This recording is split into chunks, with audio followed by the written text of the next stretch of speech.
la palabra, voy diciendo el nombre de cada uno de ustedes para que empecemos a hablar. Muy bien. Entonces, voy a presentarlos y pues, buenas tardes. Agradecemos la valiosa participación de nuestros panelistas que el día de hoy nos acompañan.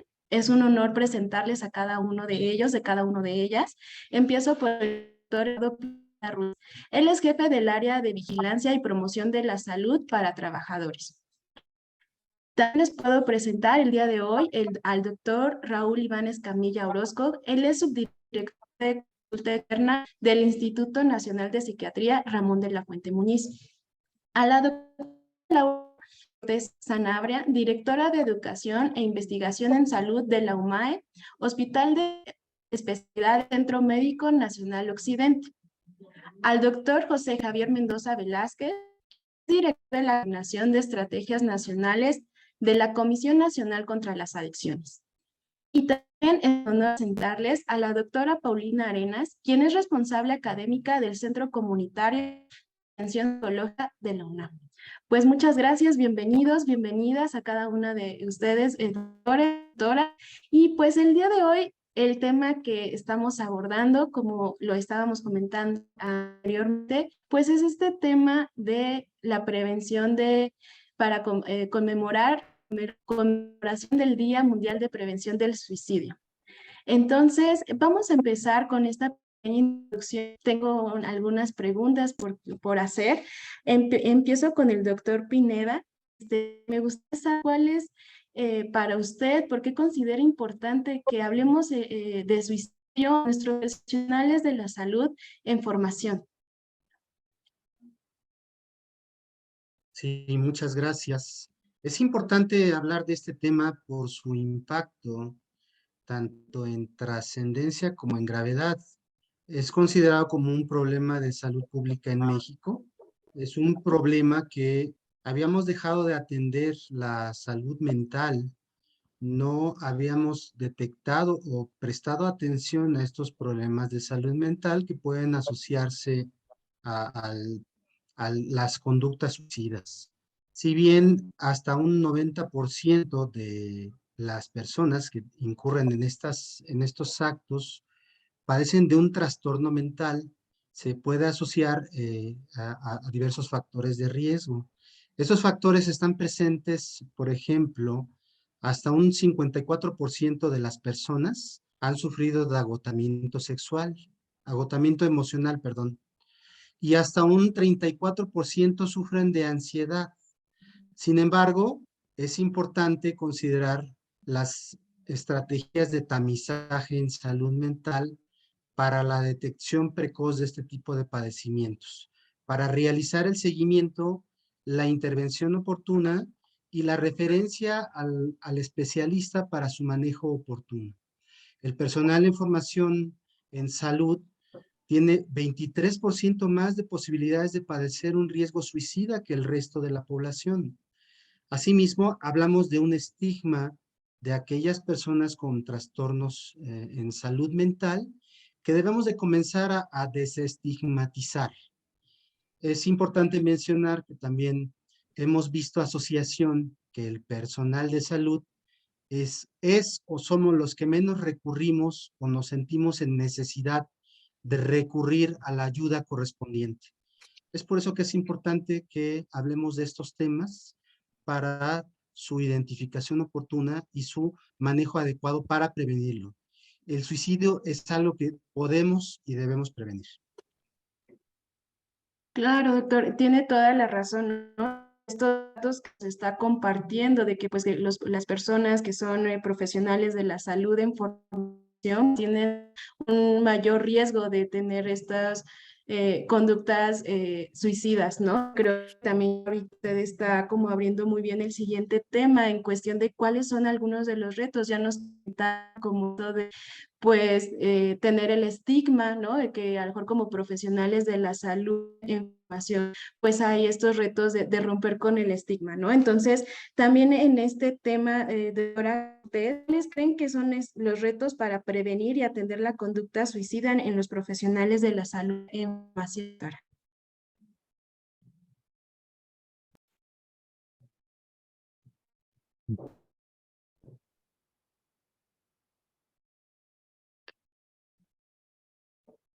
Sí, doctora Isabel, la pregunta era para mí, ¿verdad? Sí.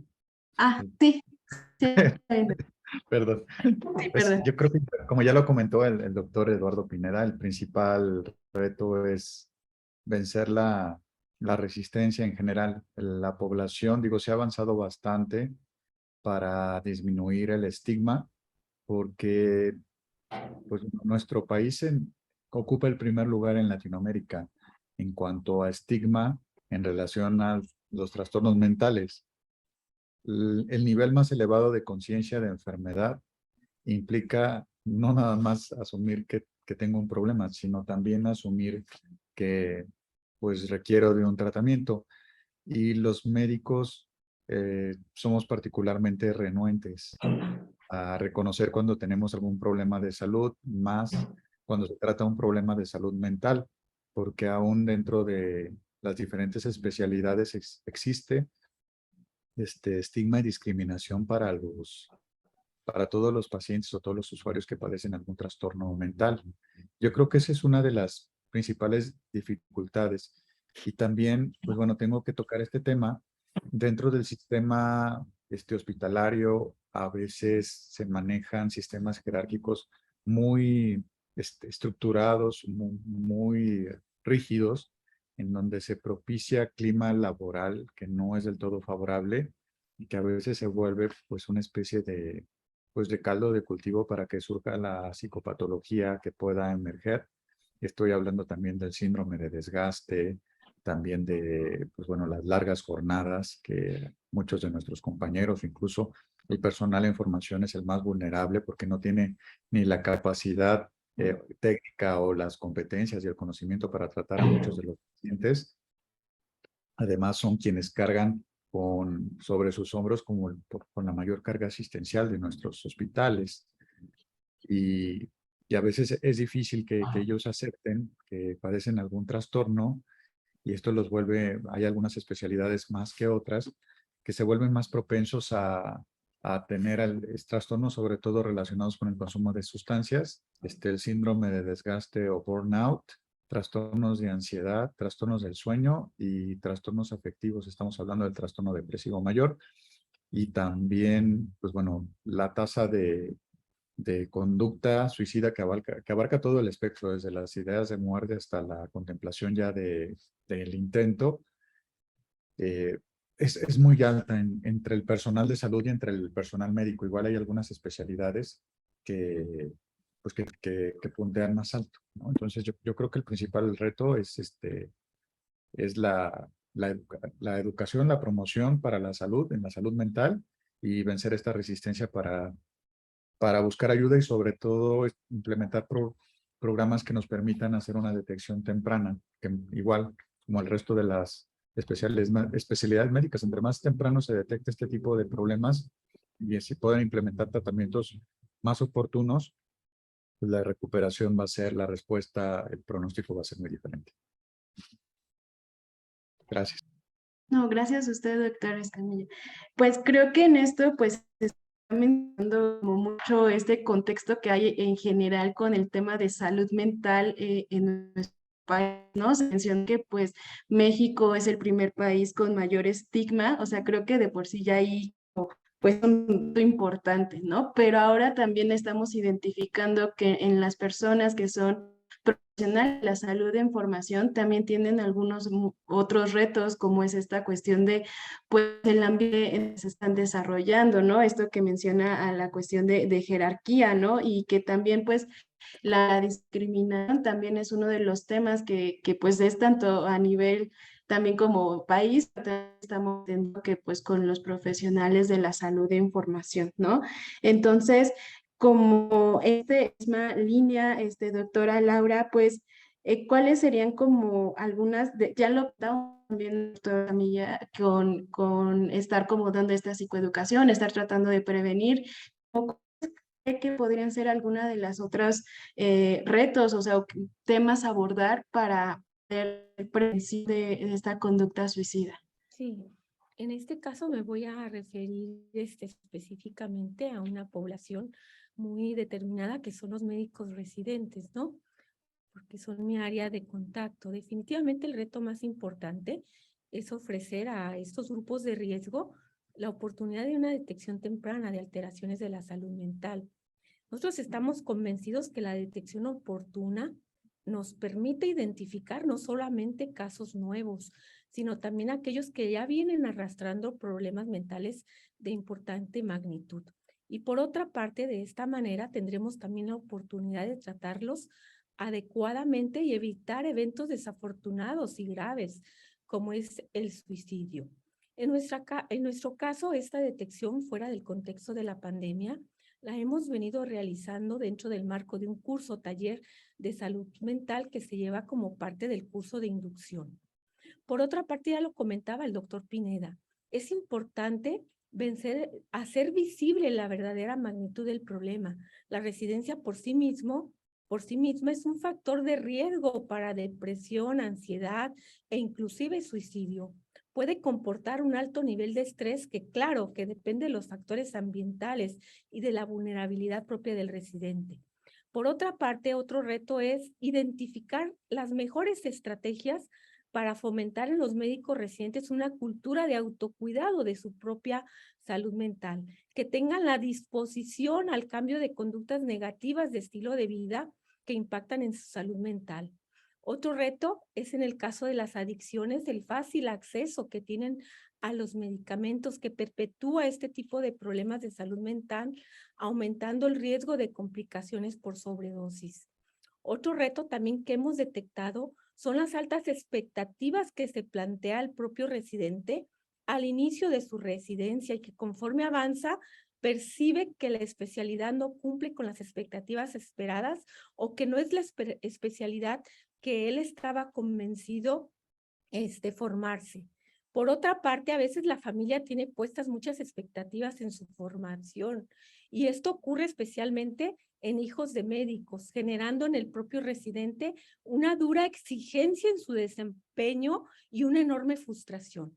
Y finalmente, un área de oportunidad en la identificación de estos retos es la disponibilidad en los centros formadores de la atención psiquiátrica inmediata para el seguimiento de los trastornos mentales detectados y que requieren de este tipo de atención y o tratamiento que fue iniciado en otras unidades médicas.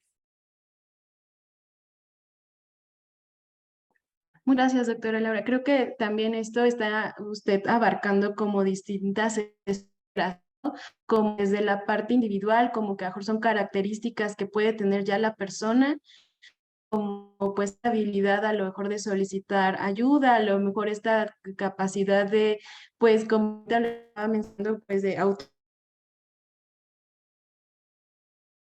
monitorear, hacer tal vez un factor protector, pero también esta cuestión de la otra esfera en cuestión de que pues el bien en el que se está desempeñando, también en la esfera anterior de que pues las expectativas, a lo mejor como esa parte tan familiar, o sea, son como algunas situaciones como la comorbilidad con otros padecimientos o algo así hay pues, que ya lo mencionaban también los doctores anteriores, pues sí hay como depresión, no sé si hay también fácil acceso, que esto ya sería como en la parte ambiental, pues hay un fácil acceso a consumo de sustancias, pues son estos factores que se van combinando pues para poder vencer todos los retos que nos comparte, doctora. Muchas gracias.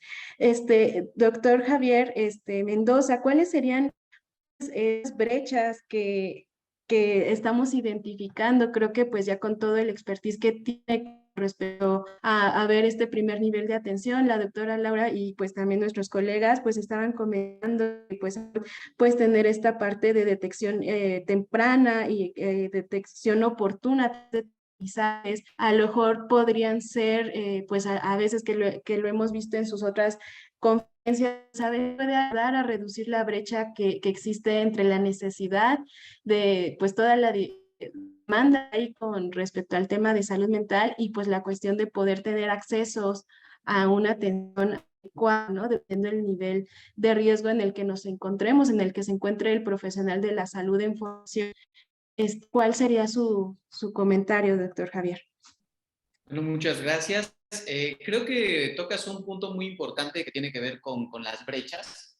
Independientemente del contexto de que existen diferentes tipos de brechas, porque existen las brechas de atención que nosotros necesitamos, también existen las brechas de la demanda, ¿no? O sea, nosotros a veces nos centramos en la brecha de atención y en ofrecer servicios que no somos suficientes para cambiar esa brecha, para, digamos, y disminuir esa brecha. Sin embargo, también existe la brecha de la demanda. Entonces, creo que definiendo brecha de tratamiento, hablo más en brecha de tratamiento como esta medida de las necesidades insatisfechas en orden a la salud mental y en específico en cuanto a esta condición médica, en esta condición social, esta condición global, que es el suicidio, que es un imperativo que debería ser tocado por todos los sectores y no únicamente por la salud.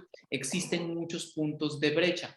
La brecha de tratamiento en este caso se refiere al porcentaje de personas que requieren tratamiento y que de alguna manera no lo obtienen o por alguna razón no llega al punto final, ¿no? Y existen dos diferentes vías en las cuales tendríamos que enfocar nuestros esfuerzos para tratar de disminuir estas brechas. En la primera sería en incrementar y mejorar la distribución de los recursos. Hemos trabajado a lo largo de estos años y me da gusto que igualmente hemos colaborado con la Universidad Nacional Autónoma de México, con la doctora Paulina Arenas, hemos trabajado de manera muy cercana en la construcción de diversos materiales para tratar de mejorar la capacitación de las personas que están dentro del primer nivel de atención.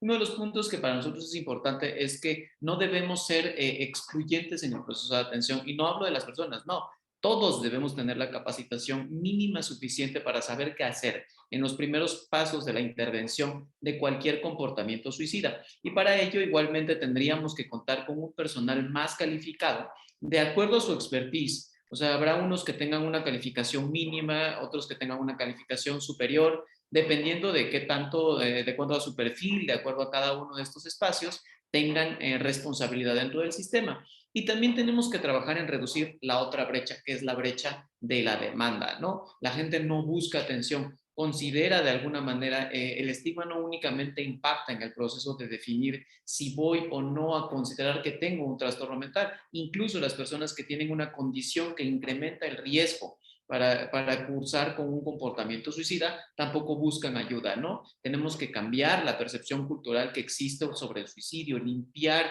el hecho de que el suicidio no ocurre como una potencial causa de culpa o una, digámoslo así, negativización de la imagen de la persona que cursa con un comportamiento suicida, para modificar de alguna manera también esta visión.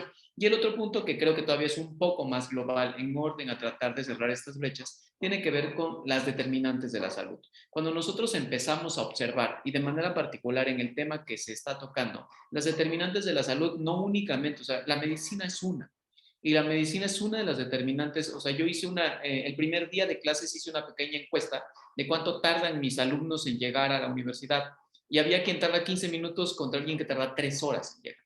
Y esto es solamente en la universidad, ¿no? A esto le vamos incrementando todo lo que va ocurriendo, el desgaste, la exigencia que mencionaba la doctora Laura, todo este proceso, ¿no? Incluso la expectativa social sobre él, que hace que el médico de repente tenga unas determinantes más definidas en este proceso, que pueden favorecer la aparición de estos, ¿no? Y creo que, digo, para no ahondar mucho en este proceso, hay un punto que para mí se convierte en muy importante cuando nosotros estamos hablando de abordar propiamente ya la conducta suicida.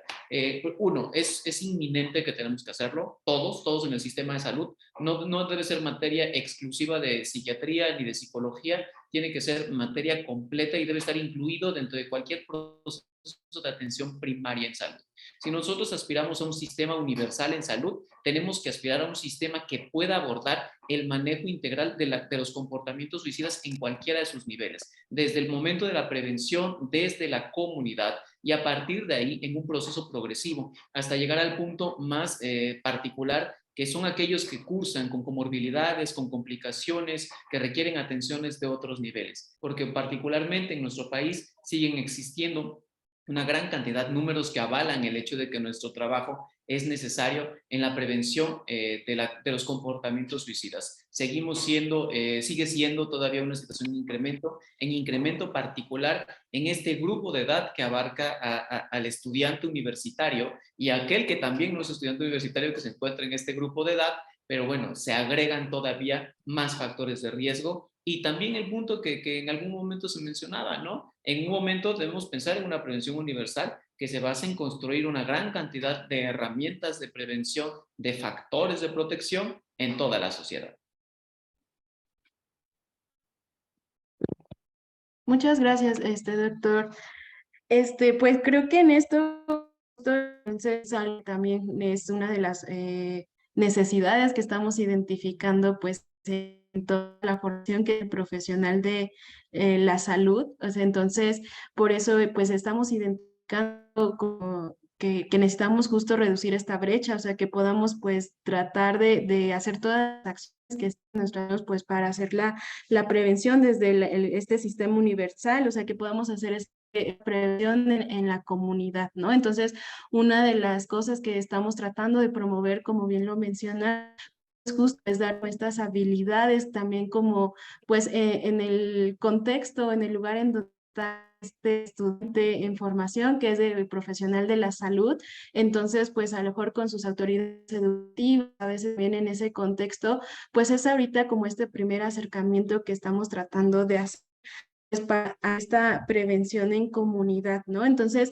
ahorita que estábamos platicando, estamos identificando factores de riesgo, factores de protección, como cuáles son esta demanda para el tratamiento, pero también que hablando justo del tema de suicidio, pero también a lo mejor ahorita que estábamos, los estaba escuchando cada uno, creo que falta algo como muy importante que es identificar qué es esa conducta suicida. O sea, para justo el siguiente tema, o sea, que existen como todos estos mitos y que a lo hasta digamos, el estigma de hablar de salud mental, pero de conducta suicida, tal vez cada uno de los que nos están escuchando, nos están viendo, pues tienen idea de qué es conducta suicida, pero tal vez no tienen claro qué significa, ¿no? Entonces, por eso ahora que vamos a tener el honor de también hablar con la doctora, pues, doctora, ¿cómo podríamos identificar o cómo podríamos saber qué es conducta suicida? Pues mejor para las autoridades educativas que a veces están escuchando que la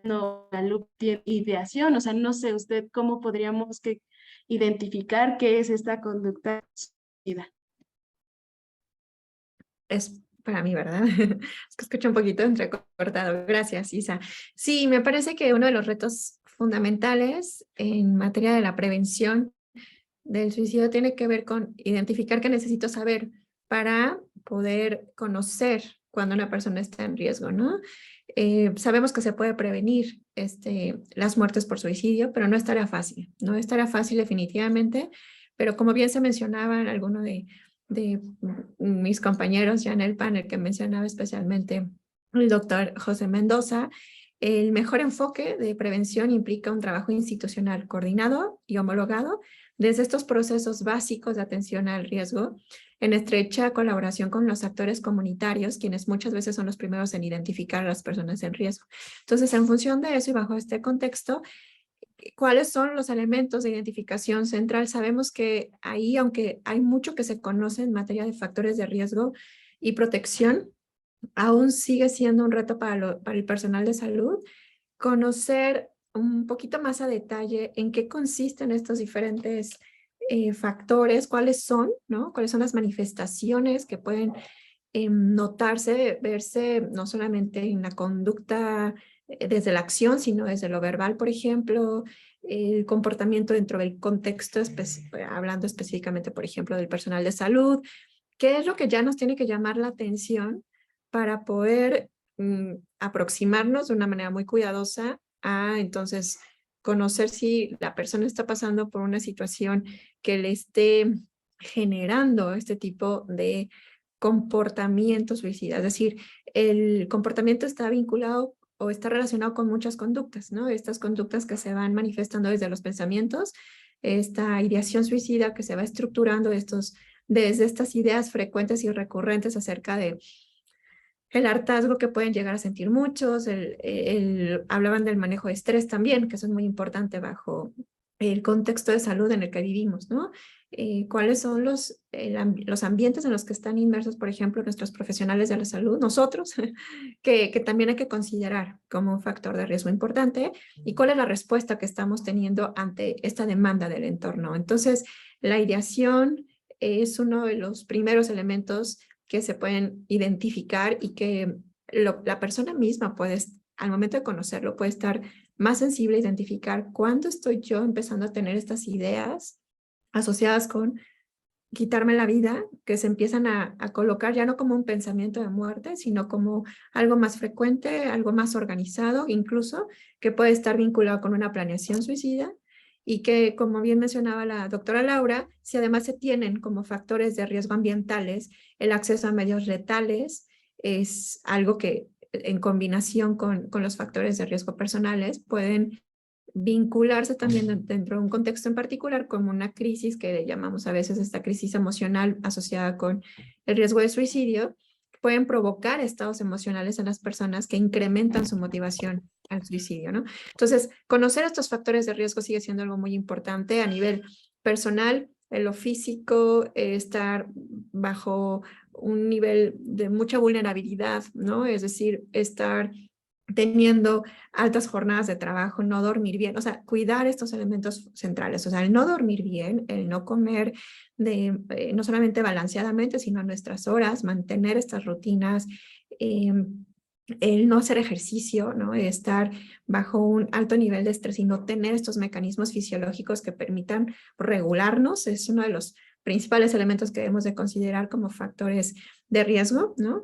Y porque cuando no tenemos esta claridad incluso en el pensamiento de cómo tomar decisiones, cómo responder ante esta demanda, claro que va generando también a nivel cognitivo algunas de estas pautas vinculadas con estos factores como pérdida de sentido de vida o una forma de percepción, autopercepción, ¿no? Como desde un perfeccionar, una forma de vernos, ¿no? Como con mucho perfeccionismo, pero este perfeccionismo irreal un poco pensando en esas expectativas de las que se hablaba, ¿no? ¿Qué se espera de mí? ¿Qué es lo que yo mismo espero que tengo que hacer para responder como se debe?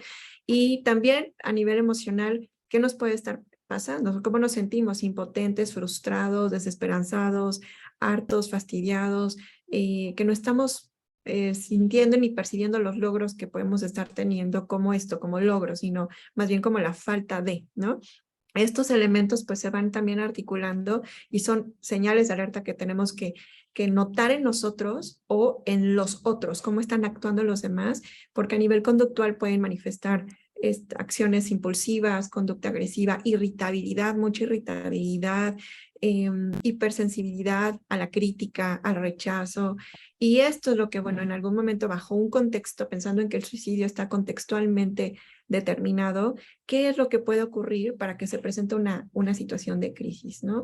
Y a nivel, por ejemplo, de los factores de riesgo, que también nos ayuda mucho a la identificación de este comportamiento suicida, qué está pasando con el entorno o qué ha pasado con la historia de vida de las personas que los han llevado a considerar este comportamiento suicida como una forma para evitar diferentes o aproximarse a diferentes situaciones altamente dolorosas. Entonces, hay que considerar que justamente el comportamiento suicida se presenta en respuesta a como esta forma de enfrentarse al estrés ante una estrategia alternativa, pero que sí está muy dirigida a o su entrada en la habitación, al escape, ¿no? De diferentes estilos de interacción ante las demandas del entorno. Entonces, pensando en esto, los factores que tenemos que considerar ante este comportamiento tienen que ver con vulnerabilidades individuales, el contexto altamente estresante, invalidante,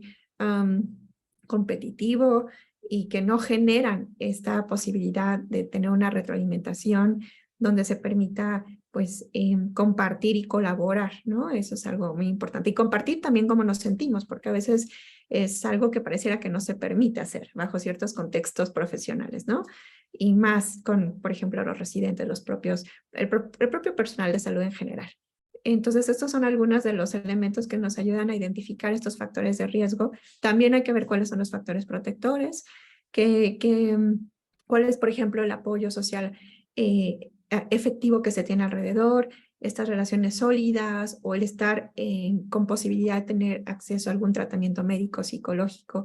Pero yo me iría con lo básico, mantener estas rutinas, como mencionábamos, en función de, pues, de que la persona pueda identificar otras formas para enfrentarse a este nivel, altos niveles de estrés. Y con base en eso, ya que identificamos estos factores de riesgo, podemos echar mano de los factores protectores que nos ayuden entonces a equilibrarnos o a permitir que las otras personas identifiquen que es momento a lo mejor de pedir apoyo. Creo que eso es algo muy importante, ¿no? Ya cuando se pide apoyo, hay justo un profesional de la salud también que nos puede ayudar a valorar este tipo de factores de riesgo e identificar qué nivel de riesgo se tiene para que entonces se pueda dar una orientación específica en relación a lo que la persona necesita. Creo que es otro elemento fundamental para la prevención. Es saber conocer pautas de intervención para el manejo del riesgo que nos ayuden a proporcionar la atención que la persona requiera en función de lo que se necesite, ¿no? Ok, muchas gracias, doctora. Pues creo que en esto pues es a identificar pues como vamos hablando pues de todos estos factores de protección, de riesgo, cómo estamos reaccionando ante el estrés. Pero pues dentro de estos factores de riesgo, pues ya estábamos hablando de que pues México pues tiene todo el primer nivel, es el primer lugar en estigma. Y hablando de conducta suicida, pues sabemos que hay como muchas creencias alrededor, ¿no? Entonces, doctora Laura, ¿como cuáles son esos mitos que ha identificado en su trabajo, o sea, en su formación o toda la experiencia que tiene, donde está desempeñándose, pues cuáles son los mitos que existen con mayor frecuencia alrededor de conducta suicida de los profesionales de la salud en formación, doctora Laura?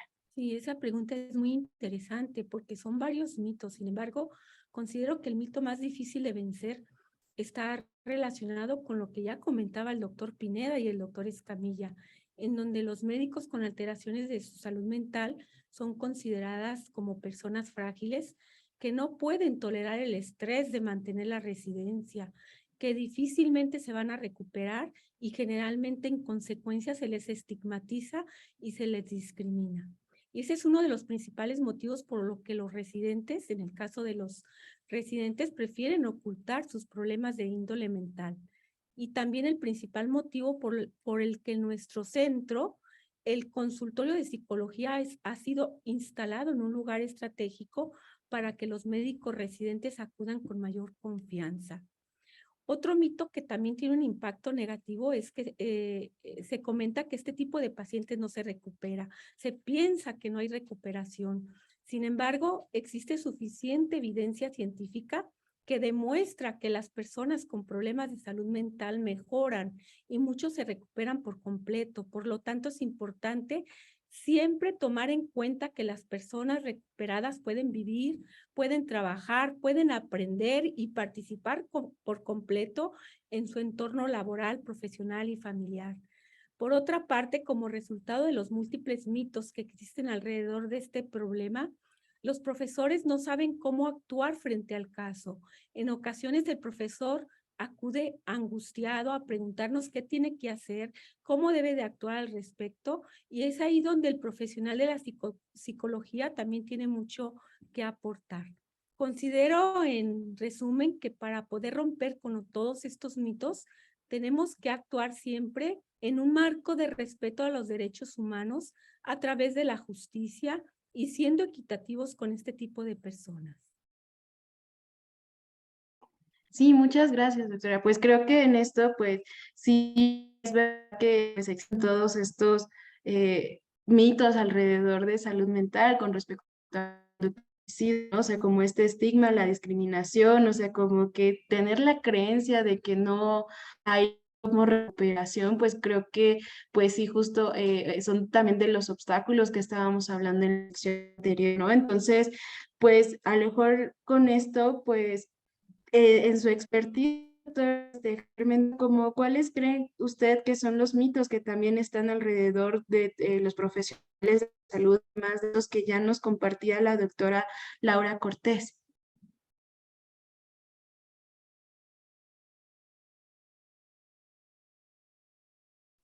No supe si era para mí la pregunta porque justo se entrecortó. Sí, sí, doctor. Muchas Espérese. gracias. Sí, yo creo que nos contaba varios de estos mitos, pero creo que uno de los puntos más importantes es el tener que derrumbar el mito de que no se puede tratar, de que esto no tiene tratamiento porque cuando nosotros estamos trabajando con una persona con una conducta suicida, tarde o temprano lo va a hacer. Y creo que esto es una historia que tenemos que romper. Cuando nosotros intervenimos para poder de alguna manera cambiar el camino de este comportamiento suicida, probablemente nos mantengamos en esas primeras instancias mucho tiempo y quizás esto nunca se vuelva a repetir. Entonces, esto, lejos de apoyar la idea de que la persona que tiene una ideación o un comportamiento lo va a repetir tarde o temprano, tenemos que irlo rompiendo. Y otro que me parece muy importante, particularmente desde el punto de vista de los servicios de salud, creo que tiene que ver con el hablar de suicidio como una idea que se puede contagiar. O sea, creo que cuando nosotros pensamos que alguien tiene un factor de riesgo, o sea, cuando alguien nos está hablando de condiciones relacionadas con algún comportamiento suicida o con alguna situación en la que no nos queda súper claro, pero tenemos miedo de preguntar directamente, creo que uno de los puntos más importantes es esto. Nadie que no tenga una ideación suicida va, no sé, cuando yo le diga se le va a ocurrir. Eso es un mito, ¿no? O sea, como para qué le dices cosas sobre esto. O sea, no hables de suicidio porque probablemente se le ocurra hacerlo gracias a tu comentario, ¿no? Lo más probable es que si tú lo hablas, abras este canal de comunicación y esto nos va a permitir que podemos lograr alguna clase de estrategia, alguna clase de intervención que nos permita tratar de romper la evolución de todo este proceso. Con respecto a los médicos, creo que también existe otra situación y otro punto que creo que tenemos que replantear y lejos del mito, creo que es el replanteamiento de todo nuestro sistema de educación médica, ¿no? Nuestro sistema de educación médica no únicamente tenemos que romper el mito de que el médico débil es el que tiene un problema de la salud mental, no, yo creo que es un poco más importante generar un poco la normalización de que nosotros los que trabajamos en medicina, tarde o temprano vamos a tener alguna historia impactante, alguna condición que modifique nuestra respuesta emocional hacia ciertas cosas y tenemos que aprender a normalizarlo. Creo que la historia que más que un mito sobre el suicidio, creo que es un mito sobre los médicos que tenemos que romper es que los médicos no tenemos emociones. Muchas veces hemos tratado de coincidir en algunos procesos en el cual, no sé, o sea, cuando nos enseñan a atender un accidente o una situación de trauma o un primer auxilio, nos enseñan a mantenernos sistemáticos sobre algo para prevenir que nuestras emociones intervengan y no nos permitan tomar decisiones correctas. Sin embargo, esto no es aplicable a nosotros mismos. Creo que nosotros tenemos que aprender a identificar también todos estos procesos emocionales y cómo las situaciones emocionales nos impactan una vez que ya hayamos trabajado en este proceso, ¿no? Creo que otra de las cosas que también tenemos que replantear, y quizás esto también vuelva a la misma historia, es que tenemos la idea de que los médicos tenemos un estilo de vida bastante lejano al que tenemos realmente, ¿no? El consumo de sustancias, el desgaste, la falta de sueño,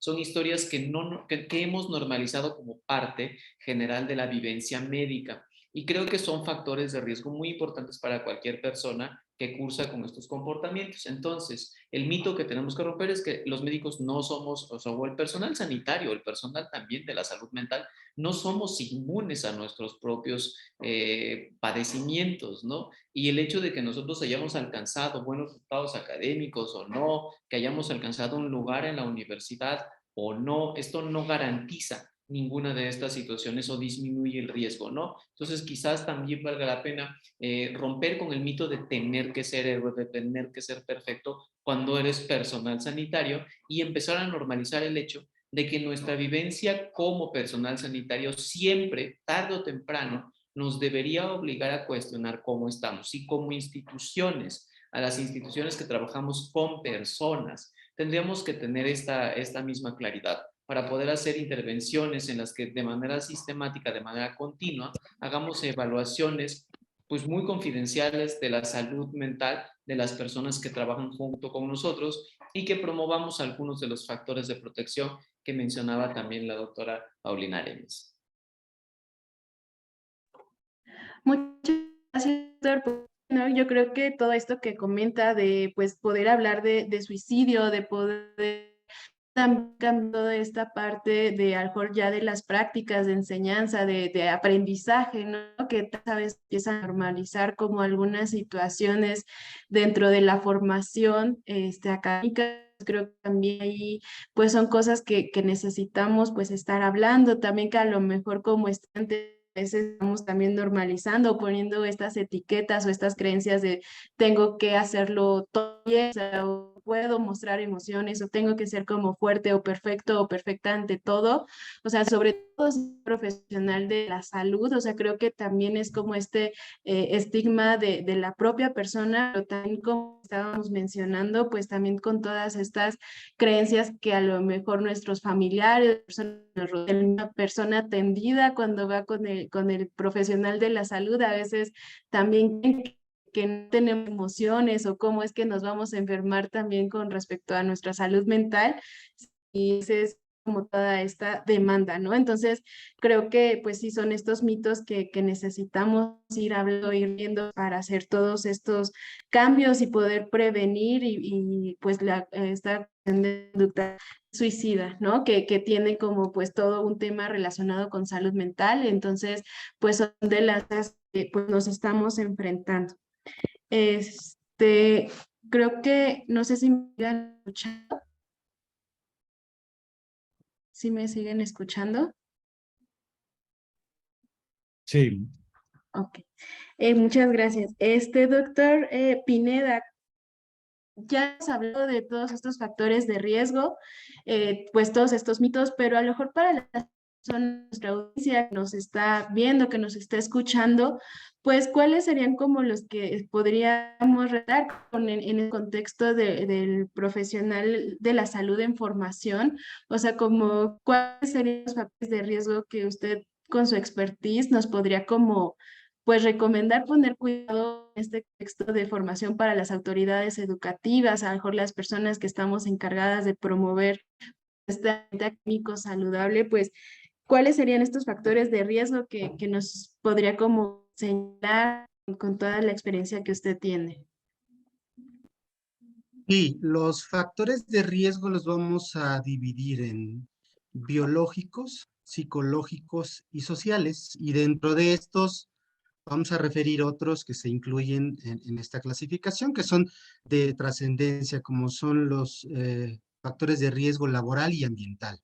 Si bien es cierto que las conductas suicidas pueden afectar tanto a hombres como a mujeres, pues bueno, ya en el suicidio consumado se nota que el hombre es el que tiene una mayor prevalencia. Este problema debe de considerarse como un problema multifactorial y complejo, y que es resultado de la interacción entre estos factores de riesgo y los factores de protección. Entonces, vamos a referir algunos de los factores de riesgo que con mayor frecuencia observamos. Acabamos o no hemos acabado de vivir en el país una pandemia que contrajo un trauma muy severo que resultó en descubrir o identificar padecimientos o trastornos mentales que ya existían. Esta pandemia pues trajo consigo muchas dificultades, tales como esa ansiedad, ese estrés, esa frustración, esa vivencia de vivir de cerca la muerte. Y creo que para muchos personales de la salud, incluyendo el personal de formación, pues fue muy impactante. Esos factores pues también tienen que ver, entre otros, con la violencia que puede existir en las áreas de trabajo. Es bien conocido y esto pues es parte también de una situación en lugares hay ambientes hostiles, son ambientes laborales no seguros, no saludables y en los cuales se ejerce violencia, se ejerce mobbing, se ejerce acoso sexual, se ejerce discriminación y esto puede conllevar a trastornos como el trastorno de ansiedad, el trastorno por depresión y el abuso de sustancias como el alcohol y drogas. los cuales han sido identificados también como un factor importante en la génesis de las conductas suicidas. Es más frecuente visto que el trastorno de ansiedad en mujeres puede llevar a una conducta suicida y en hombres el trastorno por abuso de sustancias puede ser también un factor de riesgo muy importante. Dentro de los factores psicológicos, pues ya bien lo mencionó la doctora Laura Cortés, no solamente es la depresión, la ansiedad, la frustración, la baja tolerancia a la frustración a la que se puede encontrar el personal en formación, también puede ser un factor muy importante y por supuesto el sueño no saludable también trae implicaciones a la salud muy importantes, específicamente en el tema de la salud mental. Y dentro de los factores biológicos, pues bueno, no está por demás referir aquellas enfermedades, aquel factor genético que también se puede asociar a la depresión, aquellas enfermedades terminales, también muy asociado a esta conducta suicida, aquella persona que se detecta un padecimiento importante que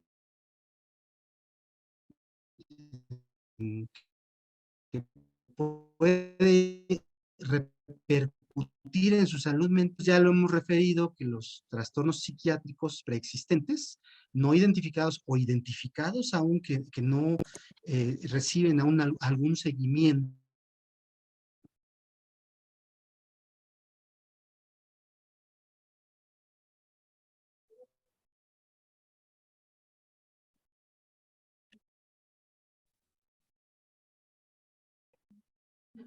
Sí, doctor, ya lo dejamos de escuchar. No sé si también es internet. Perdón, tuve problemas con Ah, la... sí,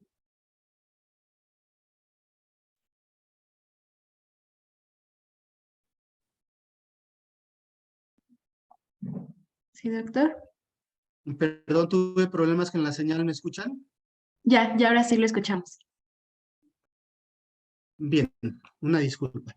Y refiriéndome a los factores protectores, pues es muy importante la resiliencia, el autocuidado que pueda tener el personal de la salud en formación, la accesibilidad a un servicio de salud mental para un tamizaje, para un diagnóstico oportuno, para una referencia al especialista en el caso de que así lo amerite, para un tratamiento psicoeducativo o bien para un tratamiento conductual enfocado a aquellas conductas autodestructivas y por supuesto que la promoción de la salud mental que se puede llevar a cabo en los lugares de trabajo.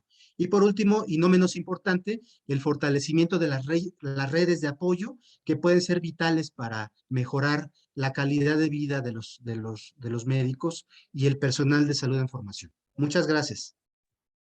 Muchas gracias a usted, doctor Pineda. Pues creo que ahorita hizo todo este resumen, creo que pues sí, la labor que necesitamos hacer, pues es ardua, ¿no? O sea, ¿no? De identificar pues cuáles son estas situaciones por las cuales ahora está el contexto de las zonas en formación, de nuestros estudiantes en formación.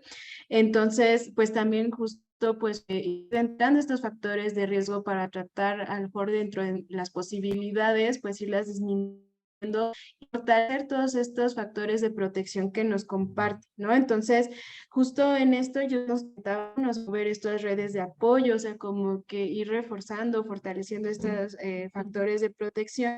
Pues Raúl, Iván, ¿cuáles serían estos factores de protección? A lo mejor que nos podría también como ir saliendo, a lo mejor si yo soy como este estudiante en formación, este profesional de la salud en formación, pues, ¿cuáles serían los factores de protección que nos podría ir recomendando que yo como estudiante pues me dé cuenta y que a lo mejor pudiera como irlos cultivando, ¿no? O sea, como cuáles serían que nos va a recomendar, doctor. Sí, bueno, el fenómeno de la conducta suicida es muy complejo y no es algo que surja de manera espontánea de un momento a otro.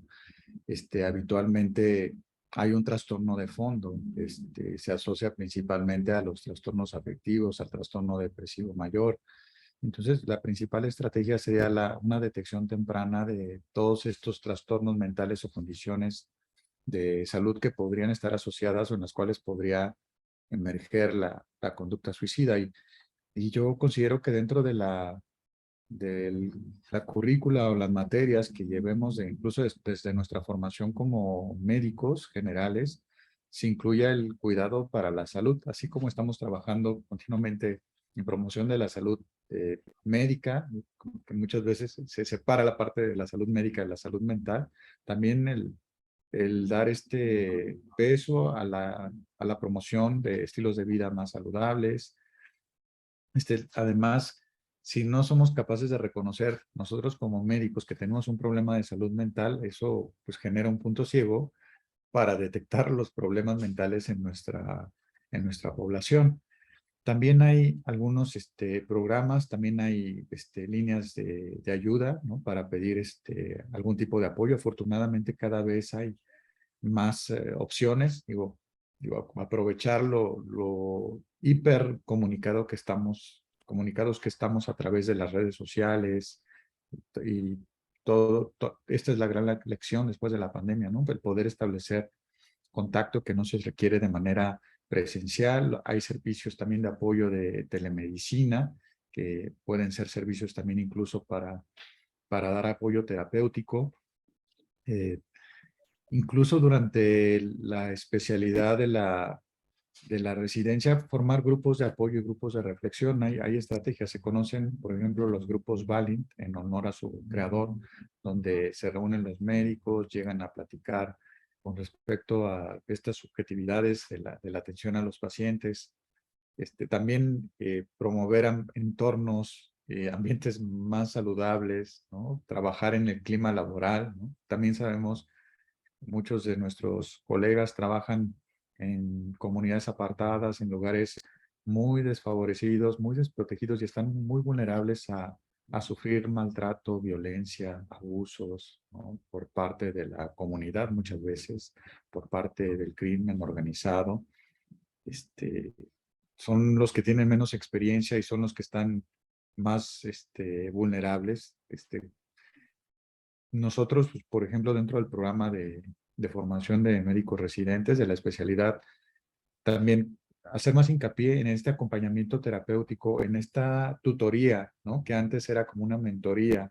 Sabemos que actualmente manejamos un volumen de pacientes en todas las instituciones mayor, y a veces como médicos adscritos o médicos de base, no tenemos el tiempo suficiente para acompañar a los médicos residentes como era el modelo tradicional del siglo pasado, ¿no? En donde existía una mayor cercanía para conocer también al médico residente o al estudiante de medicina, porque muchas veces no es evidente en un entorno, bueno, en un contexto aparente, a veces no se da señal quién va a tener un acto suicida, no necesariamente lo vemos llorando en los pasillos o vemos su semblante triste, a veces no hay ningún tipo de señal que pueda anticipar este tipo de conducta. Y también sabemos que actualmente la demanda por parte de los usuarios en el sistema de salud es enorme y los usuarios cada vez tienen más información con respecto a sus tratamientos, sus derechos, acuden muy empoderados y a veces adoptan actitudes muy demandantes y pueden llegar a ser muy agresivos con el personal de salud. Veamos lo que está pasando actualmente con los maestros, con el gremio magisterial. Pues para allá vamos también los médicos, ¿no? Hacia allá nos está llevando también la sociedad. Entonces, yo considero que la mejor estrategia es la prevención, la promoción de la salud y pues a través de algunos programas que ya, pues bueno, que más adelante habrá oportunidad de hablar en la secuencia de las preguntas. Muchas gracias. Sí, muchas gracias. Y pues a lo mejor en este hilo de pues identificar cuáles son los factores de protección, o sea, de otra parte, como cuáles, o sea, si yo como estudiante o como este profesional de la salud en formación, mejor con mis compañeros o en que estoy y que con hijos hay algo como cuáles serían estos factores de protección que podríamos mejor tratar de promover en países, a lo mejor si entiendo que pues están todos estos factores de riesgo que hemos hablado, ¿no? O sea, como que el ambiente institucional o que el ambiente de formación podría llegar a ser como con todo estrés, que a lo mejor hay como esta cuestión de demanda y que ellos también necesitan estar de un lado a otro. Entonces, eso es de los obstáculos que hemos escuchado, es de, me dicen que a lo mejor tengo una alimentación saludable, que haga ejercicio, que duerma, pero pues en mi formación no se me permite, ¿no? Entonces, a veces, a lo mejor esto, ir con nuestros pares, a lo mejor hacer estos grupos que también nos comenta un poco el doctor Raúl, pero ¿qué consejos nos podría dar, doctora? Creo que, bueno, tocas un punto central que es la vinculación entre pares puede ser un factor protector y bueno, sabemos que dependiendo de la aproximación también un factor de riesgo, ¿no? Entonces, para que sea esto más un factor protector, creo que ayudaría mucho el ser sensibles a, primero que nada, pues cuando estemos, yo considero que siempre hay algún tipo de señal o indicador, ¿no? Siempre. O sea, la conducta no se manifiesta en muchas formas. El comportamiento que nos da algún indicio de riesgo, creo que se puede manifestar de muchas maneras. Entonces, el hecho de que nosotros estemos sensibles a la observación en función de cómo están los demás, creo que ya de entrada es una forma de promover un factor protector. Y entre pares, lo que ayuda mucho creo que es a transmitir, quizá en diferentes campañas para la promoción de la salud mental, para la prevención del suicidio, o sea, que se acompañen. Algo que nosotros hacemos y que ayuda mucho es en esta alfabetización del comportamiento suicida, que sean los propios jóvenes, los propios, por ejemplo, estudiantes de las especializaciones, que son quienes están brindando algún tipo de información, si es que tiene un propósito, un objetivo más psicoeducativo a la actividad, o entre los propios pares cuando identifican a algún compañero, algún colega que presenta signos, no sé, como de mucha irritabilidad, de reaccionar la mayor parte del tiempo como con expresiones de inconformidad, de malestar, de enojo, de fastidio, hartazgo, ansiedad, no sé, estos sentimientos incluso de no pertenencia, que es allí donde los pares pueden apoyar mucho, es como aproximarse de manera cuidadosa, respetuosa, con apertura, a preguntar, ¿no? ¿Cómo estás? Te he notado últimamente un poco irritable, ¿no? Y me gustaría saber si hay algo en lo que yo pueda apoyar, por ejemplo. Creo que desde allí no se tiene que tener toda una formación muy especializada para poder empáticamente acercarnos ante el dolor del otro, ¿no? Creo que esa es una primera vía de promover esta vinculación que cuando estamos hablando de pares se da de manera muy natural. Entonces, aprovechar esta forma de contacto afectivo, respetuoso, empático, que pueda ayudar a que la persona entonces se dirija a los diferentes lugares para solicitar la atención que requiere, ¿no? En las diferentes instituciones creo que ahora se cuenta, yo podría atreverme a decir casi que en todas, al menos está más sensibilizado a tenerla si es que no la tienen aún, algún tipo de programa vinculado a la atención en salud mental que pueda proporcionar alguna orientación básica en torno a lo que están sintiendo, ¿no? Entonces creo que esta sería una forma de promover desde los propios pares una cercanía de estar flexibles y abiertos a hablar de este tema. Entonces yo creo que eso es algo que puede ayudar muchísimo, mostrando mucho respeto y sobre todo una aproximación colaborativa de que algo se puede hacer. Y no tienen que ser los pares quienes les digan qué hacer, porque eso también es algo que se confunde mucho, ¿no? Es como emitir opiniones, juicios, críticas, juicios desde, ay, no, es que estás pensando, ¿cómo se te ocurre pensar eso? ¿Cómo crees? No, o sea, creo que eso no se ha demostrado que no ayuda, sino más bien como tener esta aproximación de decir, lamento mucho que estás pasando por esta situación, la verdad no sé ni qué decirte en este momento, sin embargo, tipo de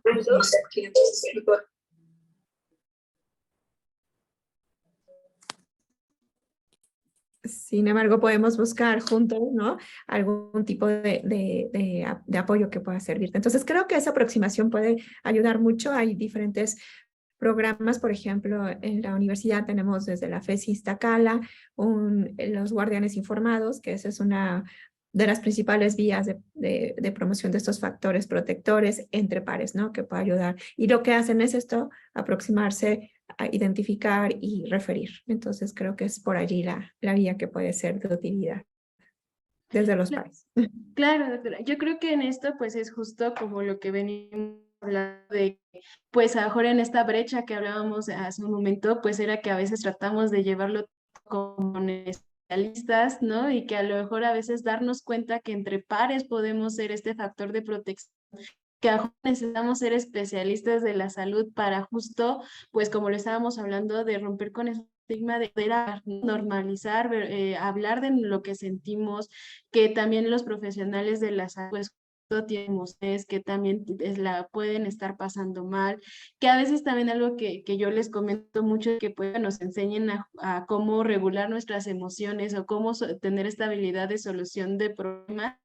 Es algo que estamos haciendo conforme ensayo y error, y entonces pues justo creo que desarrollar esta habilidad de escucha, o sea, validar y de normalizar como que las emociones, pues a lo mejor algunos podríamos llegar a pensar de, ay, ¿a poco con eso es más que suficiente? Pues sí se ha visto que eso puede favorecer un factor, vaya, de protección, ¿no? Entonces creo que justo pues es lo también desde el IMHGAMP que ustedes nos están compartiendo, lo que creo que ya también se está haciendo en otros lugares, como con la doctora Laura, o sea, creo que ya están empezando, o sea, ya se está haciendo toda esta labor. Y entonces, pues como me daba bien, pues el doctor Raúl Iván, pues mencionaba que ya también unos programas de prevención, ¿no? Que va con esta línea, ¿no? Y creo que ya a lo mejor que en su campo de trabajo, pues nos estaba platicando de algunos programas. Le gustaría compartir un poco más de esta experiencia que nos estaba comentando. Sí, muchas gracias. Nosotros hemos tenido la experiencia en participar en diferentes programas. Durante la contingencia de la pandemia, se lanzó un programa de salud mental para médicos residentes en coordinación con el Instituto Nacional de Nutrición, Ciencias Médicas Salvador Subirán, y estuvimos atendiendo principalmente a médicos residentes, también a través del servicio de atención en telemedicina, porque muchas veces durante sus guardias les resulta difícil, digo, sobre todo en estas cargas de trabajo tan fuertes que tuvieron, era difícil a veces que pudieran tener la oportunidad de recibir atención o incluso hasta poner en riesgo, ¿no? al profesional o asistir de manera presencial. Entonces nos apoyamos mucho también y es un recurso, es un servicio que al día de hoy continúa, ¿no? La atención a través de telemedicina. Nos dimos cuenta también que había dificultades, que no llegaban los médicos, ¿no? Que el servicio estaba abierto y a veces entre las cargas abrumadoras es difícil hacer como un espacio para buscar atención, ¿no? Y tuvimos que diseñar también una estrategia para que a través de monitores internos, que son líderes, especialistas, médicos, jefes, sensibles, que nos pudieran ayudar a identificar dentro de su hospital a aquellos usuarios que pudieran tener algún problema de salud mental y que nos ayudaran con su referencia, porque también nos dimos cuenta que si nos esperábamos a que llegaran ellos por su cuenta, no iban a llegar, ¿no? Y pues también está el programa de la UNAM, ¿no? El programa de atención en salud para el personal, para todo el personal que trabajaba en hospitales, y el sistema que era un sistema de tamizaje a través de la comunidad, y se estuvieron captando muchos estudiantes afines al área de la salud. Y por supuesto que también, pues bueno, yo creo que ahorita el doctor Javier Mendoza hablará un poco más del programa nacional para la atención del suicidio que se lanzó a principios de este año, ¿no? Pero por supuesto que todavía nos queda un largo camino por recorrer. Actualmente estamos en el diseño y en la propuesta de un programa de investigación y un programa de atención que vamos a presentar a la SINSAE en el que se pueda como abarcar no solamente a los médicos residentes de los institutos nacionales o de otros hospitales, sino que todo esto pueda abarcar al personal de salud, o sea, que pueda ser desde alguien que trabaja en servicios subrogados hasta el director de una institución y que podamos dar atención. Y porque muchas veces se tiene la idea de que buscar atención en salud mental implica necesariamente ya porque van con el psiquiatra un abordaje farmacológico y a veces también existe ese estigma, ¿no? Contra los diagnósticos, contra los trastornos y contra los tratamientos y los psicofármacos, ¿no? Cuando los médicos, pues bueno, el doctor Javier no me dejará mentir, que somos muy propensos a la automedicación y ya estamos tomando con metilfenidato, iba a decir marcas, perdón, metilfenidato, Zolpidem, clonazepam, sin ningún tipo de guía, supervisión y orientación.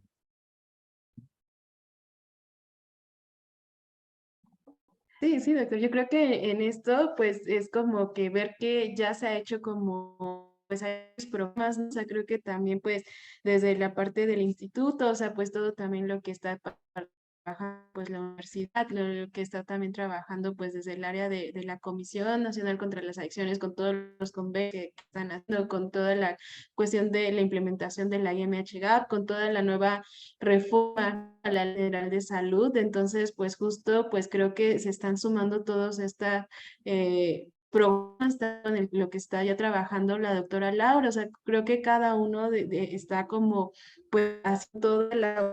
Y pues también junto con el doctor Eduardo Pineda, pues como le toca, comentábamos al inicio también, él ha estado trabajando pues en toda esta parte de también atención a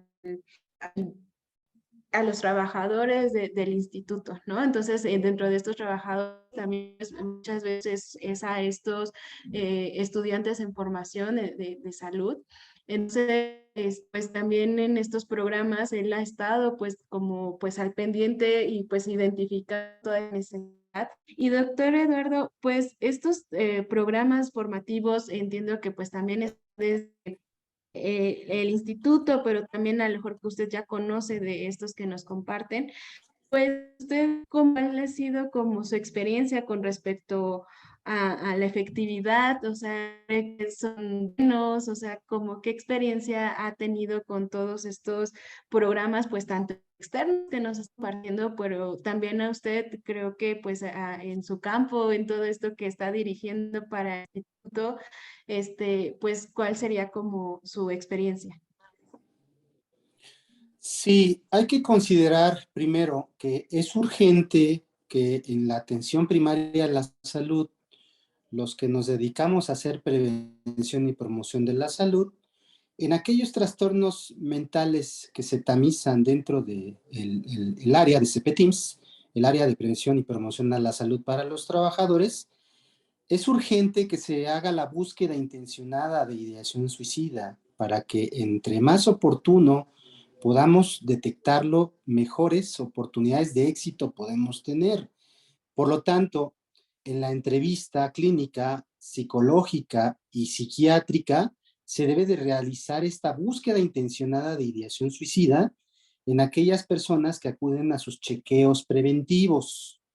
Si se suman todas las acciones que dichos programas contemplan, es decir, la actitud positiva, la solidaridad, la tolerancia a estos padecimientos, la empatía, la resiliencia que deben de tener el personal de salud en formación, así como la aceptación del personal que cuenta con sus redes de apoyo y la vinculación que podamos tener entre áreas, es decir, entre los superiores jerárquicos, entre la institución educativa, entre la institución, creo que podemos tener éxito en prevenir efectivamente este tipo de conductas suicidas. Me parece pertinente reiterar que esta vinculación sabiendo que es un problema multicausal, en una intervención transversal entre todos los que tenemos que ver con la prevención y la promoción de la salud. Y por supuesto con la atención oportuna, es posible tener éxito en estos programas preventivos.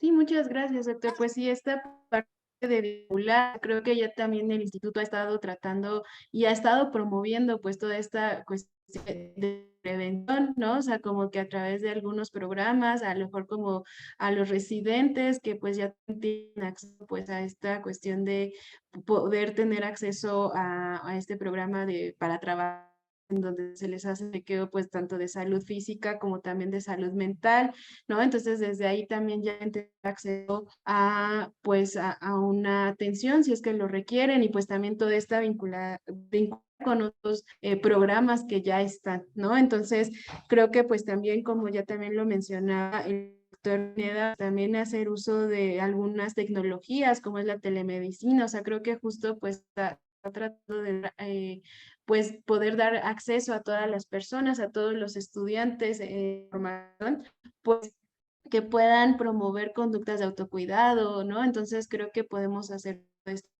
de vincular, ¿no?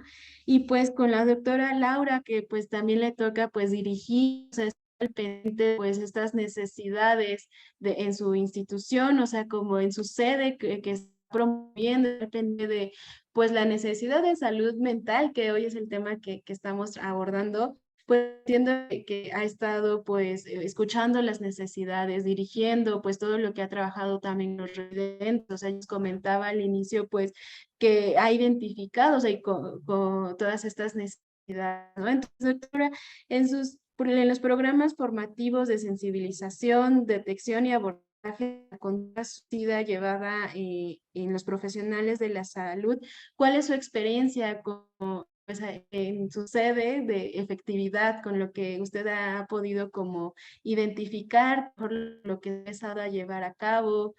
Sí, no sé si existe ya también en su sede pues esta parte de vinculación. Su experiencia, doctora Laura.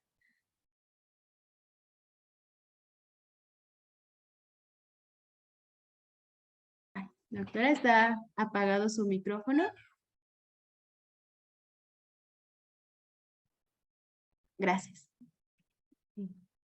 Les comentaba que en nuestro caso, pues tenemos la fortuna de contar con un departamento de psicología que depende directamente de la Dirección de Educación e Investigación en Salud y dedicado exclusivamente a la atención de la salud mental de los médicos residentes.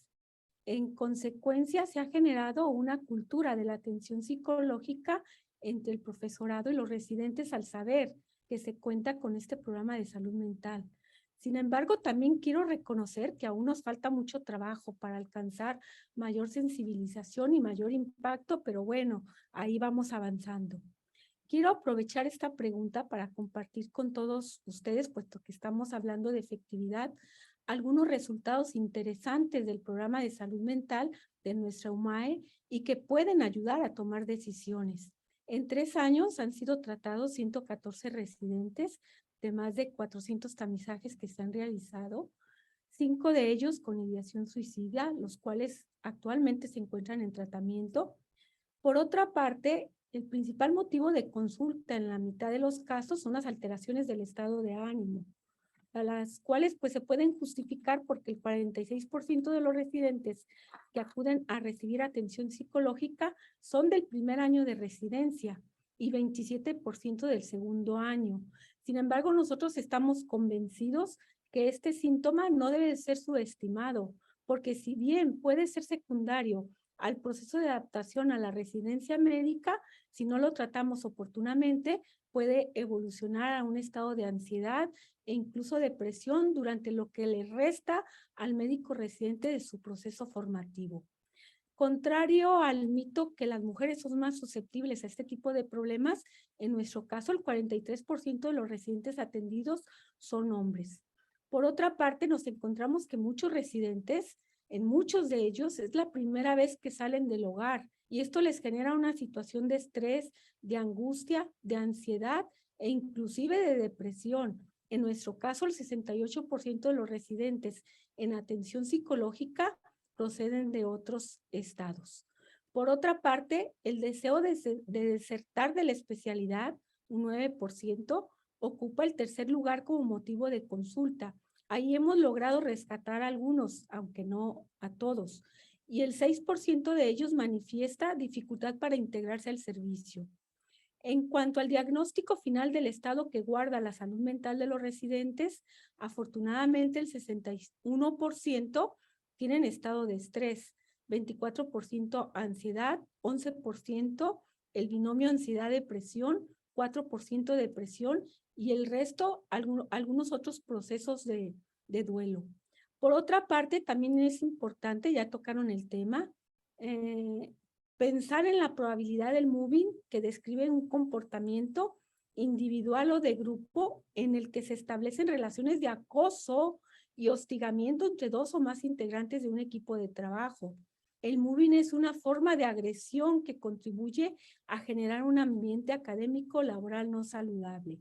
En un tamizaje que realizamos a los residentes de primer ingreso sobre historia de moving, 6 meses previos al inicio de la residencia, encontramos una prevalencia del 34%. Y recordemos que todos ellos vienen de un internado, un servicio social o de las residencias troncales donde pudieron ser víctimas de moving.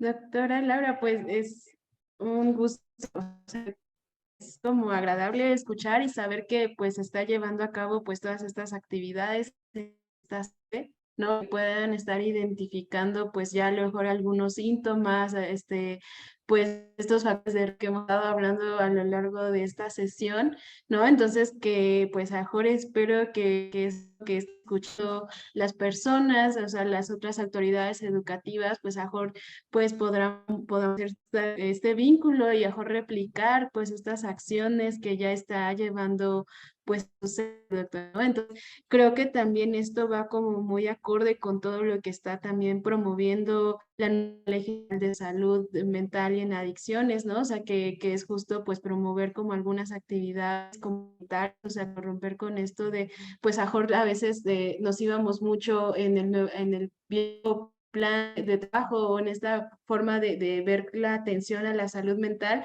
pues todo se iba pues en el nivel de que ya existía el padecimiento, ¿no? O sea, que ya estaba algún trastorno mental, pues creo que tus datos van acorde con lo que marca las recomendaciones de la Organización Mundial de la Salud con esto de que pues el nivel de riesgo en realidad es como muy bajo, ¿no? O sea, sí están pues, o sea, se está viendo que hay que estas conductas de violencia, pero que a lo mejor me escuchaba que el 20% pues estaban en ansiedad, o sea, todavía afortunadamente no está en toda la población, o sea, a lo mejor es de ese 100%, pues es el menor el que necesita a lo mejor ya una atención especializada, a lo mejor ahorita el doctor José Javier Mendoza nos va a corregir, nos va a retroalimentar esto, pero pues es esta cuestión de que creo que sí va muy acorde con estas actividades que se están promoviendo, recomendaciones de la Organización Mundial, de la Organización Panamericana de Salud, con esta reforma, también con la Ley General de Salud Mental y Adicciones,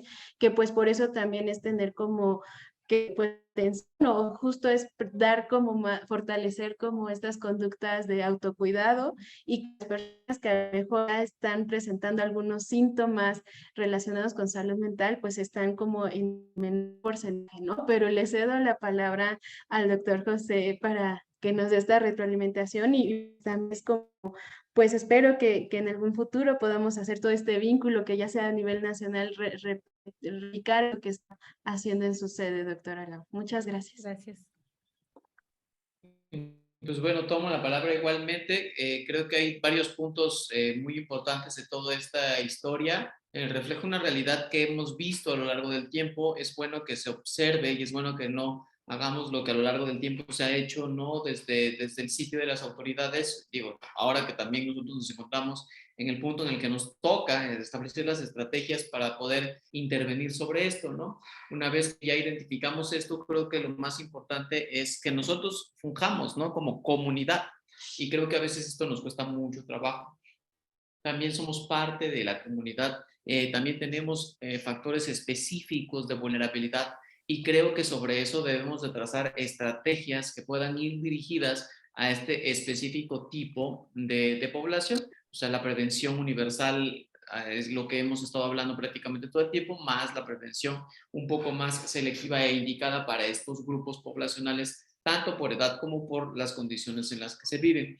Creo que el punto importante es ese, ¿no? Igual ya en algún momento la doctora Paulina nos comentará sobre todo el modelo de riesgos, toda la progresión de la atención, porque creo que al final del día no necesitamos una súper especialización para empezar a trabajar con la ideación suicida y con el comportamiento suicida, sino necesitamos una serie de capacitaciones muy específicas que nos pueden permitir aumentar un poco más la capacidad instalada de nuestras instituciones para solventar estas necesidades. De manera particular, creo que la visión de la Ley General de Salud en materia de salud mental y adicciones deja un par de espacios claros que nunca hemos decidido hablar, como médicos y como residentes, ¿no? Porque también creo que a veces toleramos muchas historias en orden y ya somos médicos, ¿no? Y como nosotros también toleramos, a veces nos cuesta trabajo identificar algunos otros puntos. Y tiene que ver con la vigilancia estrecha de los derechos humanos de las personas que reciben o que requieren atención a la salud mental. Yo creo que esto es directamente aplicable a la vivencia médica, a la vivencia del personal sanitario, y se tiene que defender desde ese espacio, ¿no? El derecho a la salud, el derecho a la salud mental, como parte de estos puntos. También el punto en el que la Ley General de Salud también vincula a la comunidad, como el tratar de aprovechar las estrategias de la comunidad para poder construir situaciones acordes, como lo que mencionaba el doctor Escamilla, ¿no? O sea, la construcción de grupos Balin dentro de las mismas instituciones, o incluso, ¿no? El programa que durante COVID hizo la doctora Natasha Alcocer, en el que se promovían estrategias de mindfulness para las personas que estaban trabajando dentro de las áreas COVID. Buscábamos darle algunas herramientas comunitarias, aún a pesar de que la comunidad cambió, ¿no? O sea, no les podíamos citar, no podíamos reunirnos, no podíamos hacer una gran cantidad de cosas, pero creo que esto es lo importante, ¿no? El trabajo comunitario no implica salir a hacer visitas, no implica salir a hacer cosas, implica trabajar con lo que tenemos y construir herramientas en la comunidad. Y en este caso, si nuestra comunidad son los médicos residentes, en ellos tenemos que construir herramientas, talleres enfocados a la generación de liderazgos, talleres enfocados a la generación de habilidades para la vida, de manejo del estrés, del autocuidado en general, una particular visión sobre la higiene del sueño, la conducta alimentaria, una psicoeducación clara sobre el uso de sustancias psicoactivas. Como bien mencionaba el doctor Escamilla, no es un secreto que el médico se automedica, pero se automedica también sin un fin de tratamiento, ¿no? A veces es más como un fin estético o con un fin funcional, llamémoslo así, ¿no? Entonces, no he dormido lo suficiente, pero quiero permanecer despierto, entonces utilizo medios farmacológicos para mantenerme despierto, ¿no? Entonces, al estar observando todas estas historias, creo que vale mucho la pena que nosotros replanteemos la forma en la que lo hemos observado, ¿no? El doctor Pineda ha mencionado bastantes veces el punto de la promoción y de la prevención. Yo creo que de ahí tenemos que partir en este mismo proceso y hacerlo una herramienta universal. La promoción específica de los factores de protección, la prevención de los factores de riesgo, pero de manera particular la prevención selectiva para el grupo de médicos residentes y no nada más para ellos, para nosotros, para el personal de salud. En algún momento tuve la oportunidad de trabajar en algunas clínicas de bienestar interno que se establecieron en algunas universidades, pero también creo que en algunas empresas y en algunos espacios en los que me ha tocado estar como vinculado, el establecer estas estrategias nos permite que, pues bueno, la persona al contar con algunas de estas estrategias, con algunas de estas opciones terapéuticas y a veces de prevención, esta historia funcionaba, ¿no? Cosas como, por ejemplo, tener un espacio de convivencia para ver una película dentro del horario laboral, pero programado una vez al mes, en lugar de... Es una historia que hemos tratado de replicar en algunos espacios y se comenta el tema, ¿no? Pero es durante el horario laboral para que no sea, pues sí tienes derecho a hacer yoga, pero es cuando terminas tu horario. No, o sea, practiquemos esto una vez al mes para que tampoco sea 3 veces a la semana, como de repente me tocaba, ¿no? Es todos los fines de semana jugamos fútbol. Bueno, hay que tratar de establecer esto en una estrategia que sea productiva, pero que se evalúe, ¿no? Ver que esté construyendo cambios y que estos cambios puedan modificar el ambiente desde la visión comunitaria. Y creo que esto deja mucho claro uno de los aspectos del cambio de paradigma, que es la corresponsabilidad. En el trabajo, en la salud mental, no podemos trabajar solos. Nosotros podemos brindar el derecho a la atención de la enfermedad y el derecho al acceso a los servicios de salud, pero el derecho a la salud se busca, ¿no? Y esto es donde tenemos que reeducar a nuestra población para que ellos puedan seguir buscando estos espacios para que nosotros podamos seguir brindando este derecho. Creo que esto es lo que me parece muy importante con respecto a los espacios específicos en los que la ley promueve todas estas historias, y creo que basados en esta misma ley deberíamos empezar a replantear nuestros modelos de prevención, de atención y de atención desde el punto de vista comunitario. Muchas gracias, doctor. Pues sí, creo que espero que pues para las personas que están escuchando, nos están viendo, pues podamos identificar esta necesidad de cambio de nos parte el doctor Mendoza, que pues esta corresponsabilidad, o sea que pues todos y todas nosotros tenemos pues este derecho a la salud, ¿no? Pero pues también es esta corresponsabilidad que pues nosotros, nosotras necesitamos buscarlo, ¿no? Entonces a lo mejor en esto de que pues ya eres estudiante en formación en salud, pues también es esta corresponsabilidad de pues promover tus conductas de autocuidado, a lo mejor también pues hasta que comentábamos hace un momento, también como autoridad educativa, pues también también pues tienen ustedes derecho a la salud, a la salud mental. Entonces promover estas conductas de autocuidado, de prevención como autoridad educativa que es importante, y que pues a lo mejor esto va a ayudar a fortalecer pues, factores de protección que de forma individual cada uno de ustedes tiene, ¿no? Entonces, esto es bueno, temas de prevención, de promoción de salud relacionadas con conductas, sí, tener las habilidades de enfrentar, de regular emociones, de enfrentar o saber cómo manejar el estrés, ¿no? Entonces, creo que todo esto nos va a estar ayudando. Pero pues ahora la cuestión de qué pasa cuando ya está esta conducta suicida, que a lo mejor ya está con esta ideación, ya está en planeación, ¿qué vamos a hacer, no? Entonces, pues le sigo cediendo la palabra al doctor Mendoza. O sea, ¿cómo podemos actuar ante una conducta suicida en el personal de salud de información? Yo creo que la primera gran acción es no negarla y validarla siempre.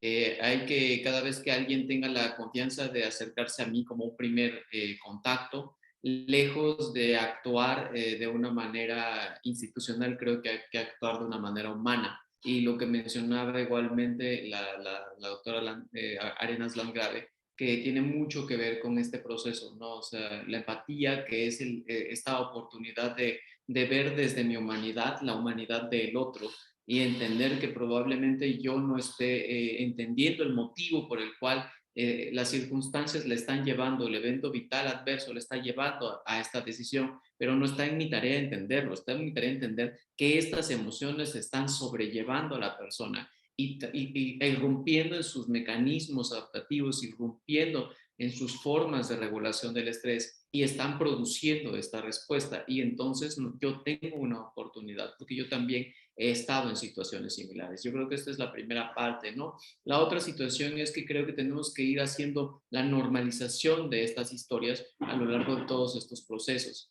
Creo que, insisto, ¿no? En el camino general, todos los que observamos la salud como una visión de la salud pública, en el camino general, contemplando todas las estrategias y todos los espacios, debemos tener, insisto, toda esta visión comunitaria de la construcción de habilidades dentro de la comunidad, que al final del día, si vienen desde nosotros como institución, también son ejercicios de prevención universal, generando talleres de prevención universal como habilidades para la vida, manejo del estrés, autocuidado, o en algunos espacios de liderazgo para saber cómo lidiar con algunas situaciones, la identificación de emociones, las experiencias sensoriales para el manejo del estrés. Creo que todo esto nos puede ir ayudando como para poder construir una herramienta comunitaria, e insisto, nosotros como institución proveerlo nos permite atender de manera preventiva estos puntos. De la misma manera, tenemos que hacer un ejercicio de promoción en el momento en el que identifiquemos que algunas situaciones que se consideran factores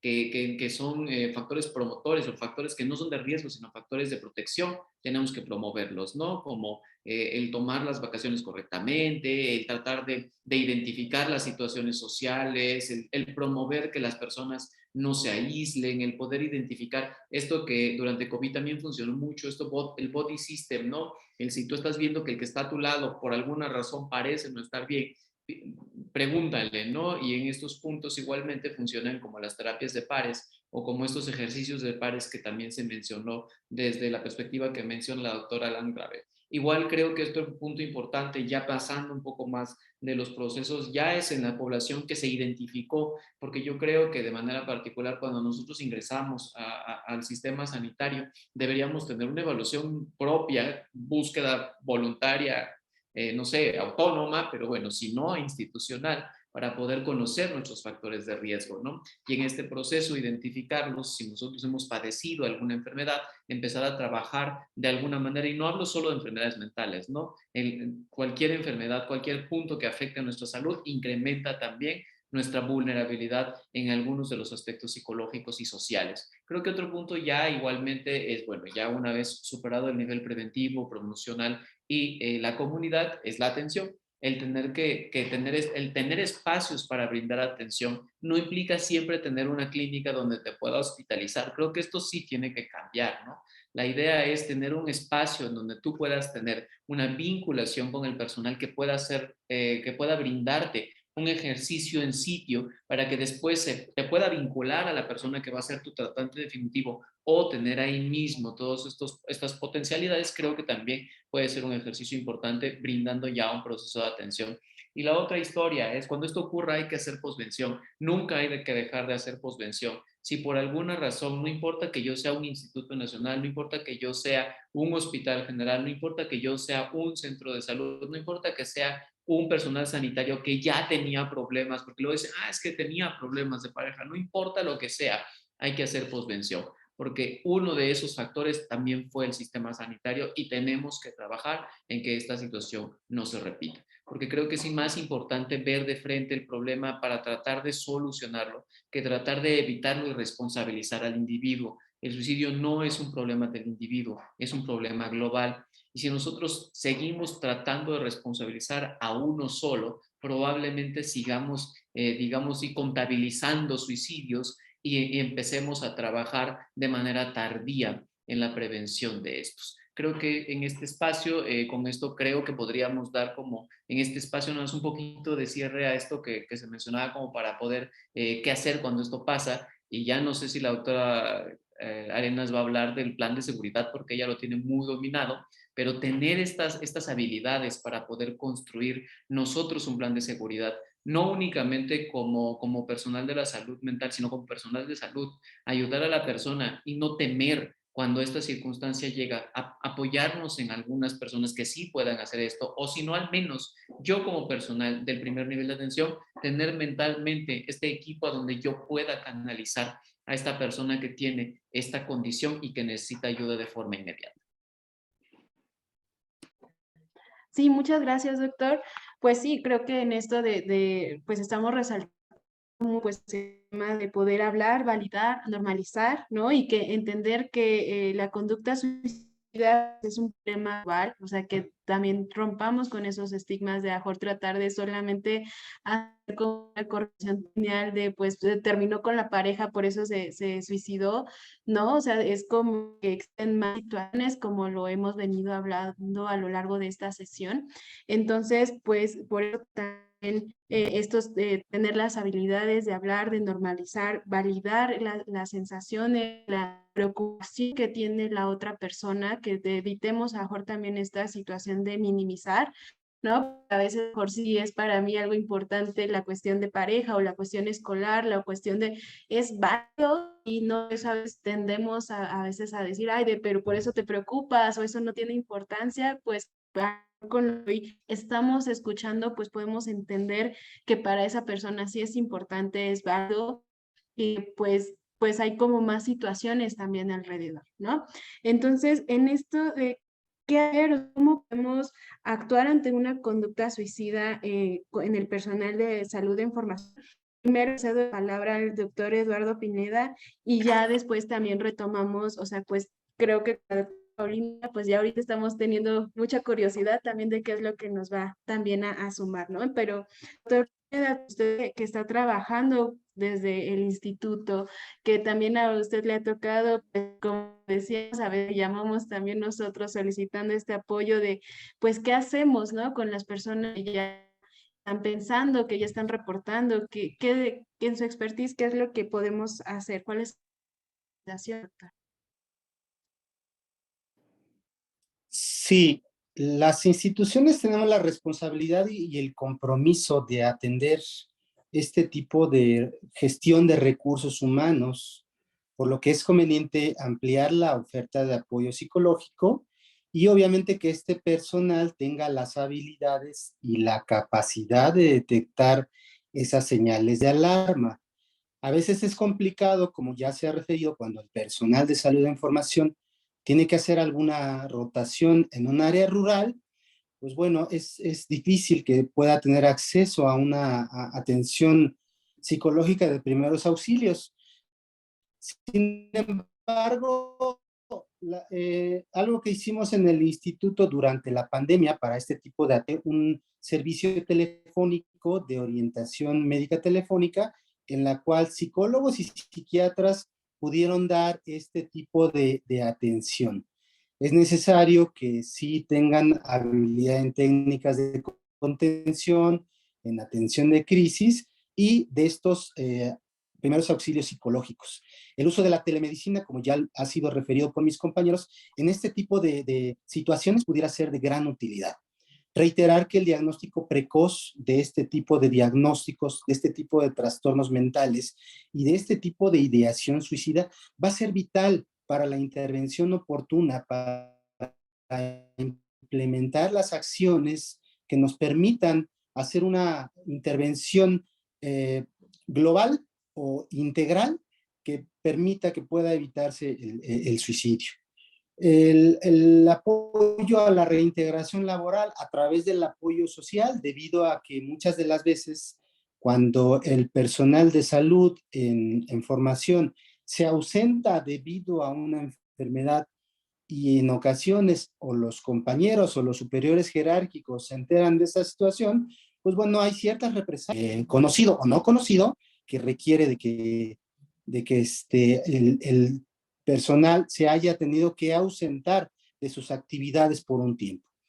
Es importante referir que, y ya ha sido mencionado el tema de la capacitación, que tenemos también una gran responsabilidad y un gran compromiso en educar y formar a los directivos, y no solamente a los directivos, sino al personal también.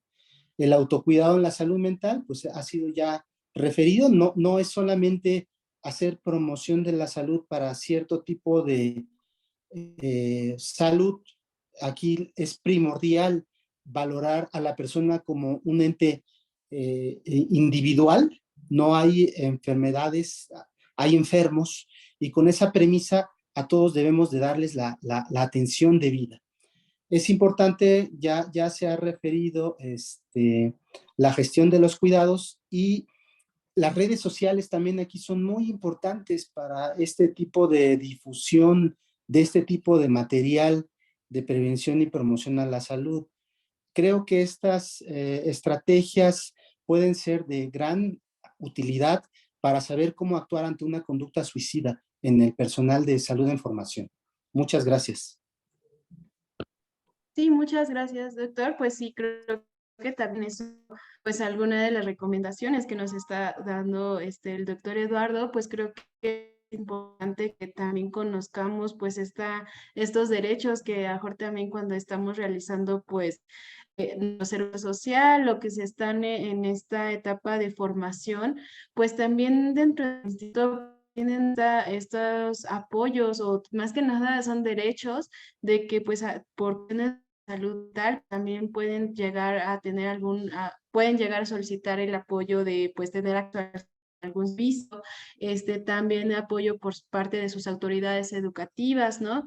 Entonces, pero es muy importante pues toda esta cuestión de pues lo que hemos estado hablando, ¿no? O sea, como pues buscar este derecho a la salud, ser corresponsables, y también pues poder tener la habilidad de hablar, validar y normalizar, ¿no? Entonces creo que pues también este apoyo que se está tratando de hacer en el instituto, pues son cosas que pues son lo que estamos promoviendo que se aplique, ¿no? Entonces, además de esto, pues ya cuando se está sucediendo la conducta suicida, o sea, planeación, tal vez el intento, doctora Paulina Arenas, como cuáles son los consejos, recomendaciones que nos podría dar, pues para qué hacer cuando se presenta esto, ¿no? Muchas veces la autoridad está como muy angustiado, o sea, está como muy atento a la necesidad del estudiante, que a veces es la autoridad educativa que quiere llevarlo y al hospital, a veces es esta cuestión de que está tratando a todo lo posible, pero también la autoridad educativa hemos visto que llega a tener un desgaste pues emocional porque no sé qué hacer, ¿no? Entonces, como cuáles serían algunas de sus recomendaciones, doctora. Sí, Isa, gracias. Bueno, ¿qué hacer? Mostrarse sensible, respetuoso ante lo que está escuchando o lo que está identificando. Tratar de que esta escucha esté acompañada, como mencionaba ya anteriormente, de mucha empatía, evitando hacer juicios, validando en todo momento la emoción y vinculada con este deseo de tener algún tipo de acción en contra de la propia vida. Entonces es como no sermonear a la persona, y bueno, tratar de mantenernos lo más firmes posibles. Desde una aproximación donde nosotros hemos mencionado que todo el mundo podemos hacer algo, creo que esto sería lo que hay que hacer. Lo que hay que evitar hacer es mostrarnos, sabemos que sentimos muchas emociones, ¿no? O sea, se presenta una situación de riesgo, entonces podemos sentirnos con miedo de que ocurra algo, ¿no? Con cierta angustia, preocupación, que eso nos lleva a actuar de manera precipitada, pero entonces es lo que no hay que hacer, tomar decisiones precipitadas, evitar discutir con la persona, confrontarla, tratar de hacerle cambiar esta perspectiva, es simplemente como aproximarnos cuidadosamente y de manera colaborativa, algo que, bueno, yo con esto y quisiera ir cerrando también mi participación, pero algo que nos ha ayudado mucho desde el trabajo homologado que desde las instituciones, al menos pues desde la universidad, en coordinación con la Secretaría de Salud, desde el Programa Nacional para la Prevención del Suicidio, la OPS-OMS México, hemos trabajado desde ya hace unos años en este programa de trabajo colaborativo interprofesional e interinstitucional para la prevención del suicidio en México, que está pues muy interesado en que podamos tener una aproximación colaborativa homologada para entender un poco más acerca de del por qué se está presentando este comportamiento, pero a la vez tener un abordaje muy claro en el cómo acercarnos colaborativamente con las personas. Y eso es a lo que se refería el doctor Mendoza, ¿no? Este plan de seguridad o plan de estabilización de acuerdo a un modelo que tiene sustento no solo científico, sino clínico, que eso es algo que nos ha ayudado mucho. No tenemos que estar buscando el hilo negro y encontrar, no, hay muchas cosas que ya se han hecho y que hay que reconocer que funcionan y que funcionan muy bien. Entonces es más bien conocerlas y después adaptarlas a nuestros diferentes escenarios para que entonces tengamos también una posibilidad de contar con algo que nos permita disminuir incluso la fatiga por compasión que podemos estar teniendo de trabajar con personas con riesgo por un lado, y por otro lado apegarnos a estos modelos con esta evidencia pues nos va a ayudar también a que podamos incluso mejorar nuestras prácticas, identificar qué nos funciona, qué no, continuar con todos los procesos también de investigación que se requieren para mostrar la efectividad de nuestras intervenciones, etcétera. Entonces creo que una aproximación muy valiosa el poder apegarnos a esta forma de intervenir desde esta evaluación y manejo colaborativos. Y bueno, pues yo nada más cerrando ya por último, desde la universidad pues tenemos una firme tarea, convicción e interés de lograr la promoción de la salud mental y la prevención del suicidio. Hay un comité de salud mental que desde el año pasado ha estado trabajando mucho y de manera articulada para generar estas acciones para toda nuestra comunidad y que el servicio o el acceso a estos servicios, principalmente de nuestra parte comunitarios, se den de la mejor manera posible. saludmental.unam.mx es la página también del comité, donde las personas pueden buscar desde los diferentes escenarios de la universidad, no solo en el campus central, sino también en las diferentes facultades de estudios superiores, cuáles son los programas de atención que están disponibles para nuestra comunidad en su conjunto. Muchísimas gracias. Muchas gracias, doctora. Pues le agradezco mucho por la participación. Entiendo que tiene esta otra actividad. La estaremos buscando y contactando pues mejor para ir a las situaciones. Me atrevo aquí a estarla comprometiendo, pero muchísimas gracias. Creo que estamos aprendiendo, pues entendemos todo esto que necesitamos ir abordando, ¿no? Entonces, le agradezco tiempo el día de hoy y pues me quedo todavía con nuestros ponentes, con la doctora Laura Cortés. Me gustaría preguntar como entiendo que ya hicieron este tamizaje, que ya hicieron como identificaron ya mencionaba algunas situaciones relacionadas con salud mental, conducta suicida, mencionaba ahí como una de que era menor, como 5% entendí, pero ¿hay alguna otra recomendación? O sea, ¿cómo son los criterios que ustedes empezaron a aplicar? O sea, que de estos 5% entiendo que el riesgo inminente, pero ¿como qué recomendaciones nos podría dar en su sede respecto a experiencia, a lo mejor para que las otras sedes también cuando ya empiezan a identificar que hay riesgo suicida con sus estudiantes, ¿qué es lo que ustedes han podido implementar, doctora? Sí, en nuestro caso generalmente pues son los profesores y o los jefes de servicio quienes detectan la necesidad en base al comportamiento del médico residente con sospecha de alteraciones de la salud mental. O también es el propio médico residente quien puede acudir de forma voluntaria al departamento de psicología. En el caso de algún residente con ideación suicida o intento, pues definitivamente es una urgencia, por lo que se envía directamente al servicio de psiquiatría o el centro comunitario de salud mental. Generalmente el proceso en una primera fase se realiza una entrevista inicial. Si se está en condiciones de acuerdo a la severidad del trastorno, se otorga una segunda cita para evaluar el estado de la salud mental mediante los instrumentos correspondientes. En base a estos resultados, se determina si el paciente es candidato solo a psicoterapia o en caso de que se detecte una condición más severa, se envía a CPTIMS para el envío correspondiente a psiquiatría y o al centro comunitario de salud mental, según el caso lo requiera. En nuestro caso, el 74% de los residentes que hemos evaluado no han requerido el envío a psiquiatría, 16% tienen historia previa de atención ya psiquiátrica y solo el 10% fue enviado por primera vez. Por otra parte, el reto más importante que tenemos en el proceso de la atención es la adherencia a la psicoterapia.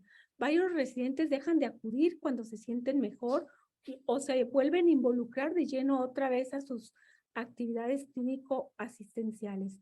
Y en todo este proceso yo sí quiero resaltar la importancia del trabajo colaborativo que debe de existir y que existe en nuestra unidad entre educación, el área de psicología y CPTIMS para alcanzar mayor efectividad en ese tipo de intervenciones. Muchas gracias.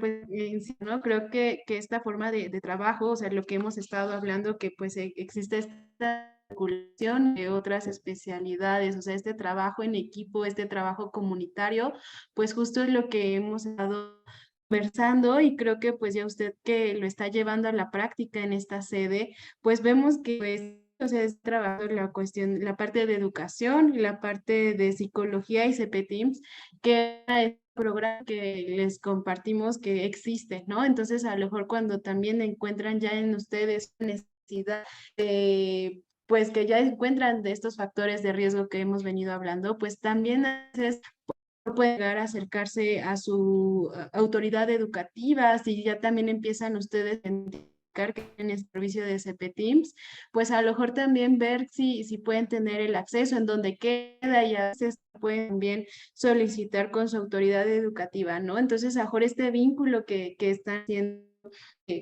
doctora Laura, pues espero que también sirva como algo de guías que se va a replicar con otras sedes, ¿no? Entonces, pues tratemos desde nosotros a nivel central, pues vamos a estar aprendiendo de cuáles son estas necesidades, o sea, cómo podríamos seguir replicando pues toda la labor que está haciendo doctora Laura, ¿no? Entonces, ahora también con el doctor Raúl Escamilla, pues a lo mejor ya estamos viendo que, pues, qué es lo que se puede hacer, ya vimos estos factores de protección, de riesgo, pero a lo mejor puede que ves eh, a lo mejor esta situación de riesgo, o sea, que ya a lo mejor después del suicidio, pues ya nos hablaba el doctor Javier Mendoza como que a lo mejor hay como es cuestión de alguna acción después, ¿no? ¿Cuál sería esta, doctor? Sí, pues como ya mencionaba la doctora Laura, el doctor José Javier, pues se tiene que, pues bueno, la principal estrategia es hablar del tema, ¿no? Porque muchas veces cuando tiende a suceder algo así en una institución es un evento devastador, independientemente si llega a ser en personal de salud o incluso en alguno de nuestros pacientes. Se ha demostrado que el tomar el tema, el tratarlo, no incrementa el riesgo, ¿no? En la población, al contrario, nos permite identificar pacientes, usuarios que puedan estar en riesgo. Y también hay intervenciones desde el punto de vista psicoterapéutico con un enfoque tanatológico y de reflexión que se pueden implementar, ¿no? Que muchas veces es como pasó esto, vamos a tratar de como que de seguir adelante, no pasó nada, en la medida que podamos seguir con nuestras actividades, como tratar de olvidarlo, dejarlo atrás, pero hay que verlo también como, digo, cuando sucede en este tipo de casos en forma muy desafortunada, como un área de oportunidad, porque a final de cuentas el suicidio de un colaborador, de un compañero en el equipo de salud, es en última instancia el resultado final, ¿no? La consecuencia de una serie de eventos.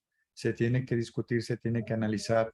Como bien mencionaban, no es una situación de una persona, de un individuo, probablemente es una falla en un sistema, o incluso puede ser desde el punto de vista de la estructura organizacional, y puede ser susceptible de implementar algunos procesos o medidas de mejora para que evitar que se vuelva a presentar dentro del equipo de trabajo. Dentro de lo, pues bueno, también de lo que ya se ha comentado, ya nada más también como acotando un poco, es que debemos, siempre estamos preocupados por por la evaluación de las competencias, ¿no? En el sentido de hacer un buen diagnóstico, poder dar un adecuado tratamiento, el índice o el número de quejas que se presentan en determinado servicio. Estamos más como enfocados en las competencias técnicas, médicas, de conocimiento, pero poco a veces nos preocupamos por esta formación, incluso desde pregrado en las habilidades que ya comentaban de afrontamiento, ¿no? De resolución de problemas, pues no es una cuestión que se vea que ya es, que sea innata, ¿no? Esta capacidad para resolver, esta resiliencia, se puede trabajar en el personal. Y sobre todo en este sentido, cuando ya se presentó una situación tan desafortunada, tan trágica, también mantener una escucha activa, una escucha desde el punto de vista también empática, y brindar estos espacios donde se pueda hablar de estos temas sin ningún tipo de tabú, sin ningún tipo de restricción, ambientes también seguros, ambientes muy confidenciales, también manejar la información que se pueda abrir en estos grupos. Y pues si en algún momento se requiere de algún apoyo o ya más especializado de tipo psicoterapéutico o incluso algún tratamiento farmacológico, poderlo implementar, ¿no? Que habitualmente no llegamos a ese nivel, habitualmente con algún tipo de intervención de tipo psicoterapéutico o estrategia de manera organizacional, incluso desde la cabeza del hospital, que puede ser desde el director o desde los colaboradores, el personal operativo, pues es de gran ayuda, y lo principal es abrirlo, ¿no? Perder el miedo a tocar estos temas como en este espacio y estas fechas tan importantes. Muy bien, muchísimas gracias, doctor. Pues que pues con esta pues tratar de sensibilizar que es importante hablar del tema. Muchas veces aquí hay estigma en la cuestión de que pues ya cuando sucedió la conducta suicida, o sea, que muere por suicidio, pues en ese contexto pues a veces no se sabe qué hacer, ¿no? O sea, o si se habla, creen que es contagiar, ¿no? Entonces era algo que estamos tratando de también hablar, de que pues mejor esta parte de educar, o sea, como que también entender que pueden existir distintas emociones alrededor de situación pues sucedió en el lugar, en el espacio mejor de trabajo, en el espacio de educación, pues es también importante hablar del tema, ¿no? Entonces, les agradezco, el tiempo nos llegó, pero les agradezco a cada uno de las personas que nos acompañaron el día de hoy. Creo que pues todavía entiendo que van a existir muchas dudas, entiendo que todavía hay varias cuestiones. Espero que podamos dar un seguimiento próximamente. Entonces, a cada uno de los ponentes les agradecemos que el día de hoy nos hayan estado acompañando. Pues a lo mejor de duda o al respecto, pues les pedimos que a lo mejor también le demos seguimiento a nuestras redes sociales. Y pues les doy muchas gracias al doctor Eduardo Pineda por el que nos acompañó el día de hoy. Muchas gracias, doctor Eduardo. Al doctor Raúl Iván Escamilla Orozco, también muchísimas gracias por acompañarnos, doctor. A la doctora Laura Cortés, gracias, pues estamos muy gustosos de toda la actividad que está realizando en su sede. Doctor Javier Mendoza Velázquez, muchas gracias, seguimos con todo. Y pues a la doctora Paulina se tuvo que retirar antes, pero también le estamos muy agradecidas por todas las actividades que nos compartieron que ya están realizando y pues toda la expertise. ¿No? Muchísimas gracias y tengan un excelente día. Gracias a todas y a todos, fue un placer. Buena tarde. Un gusto. Realmente me Hasta sumo a los luego. agradecimientos. Muy buena tarde para todos. Muchas gracias. A todos.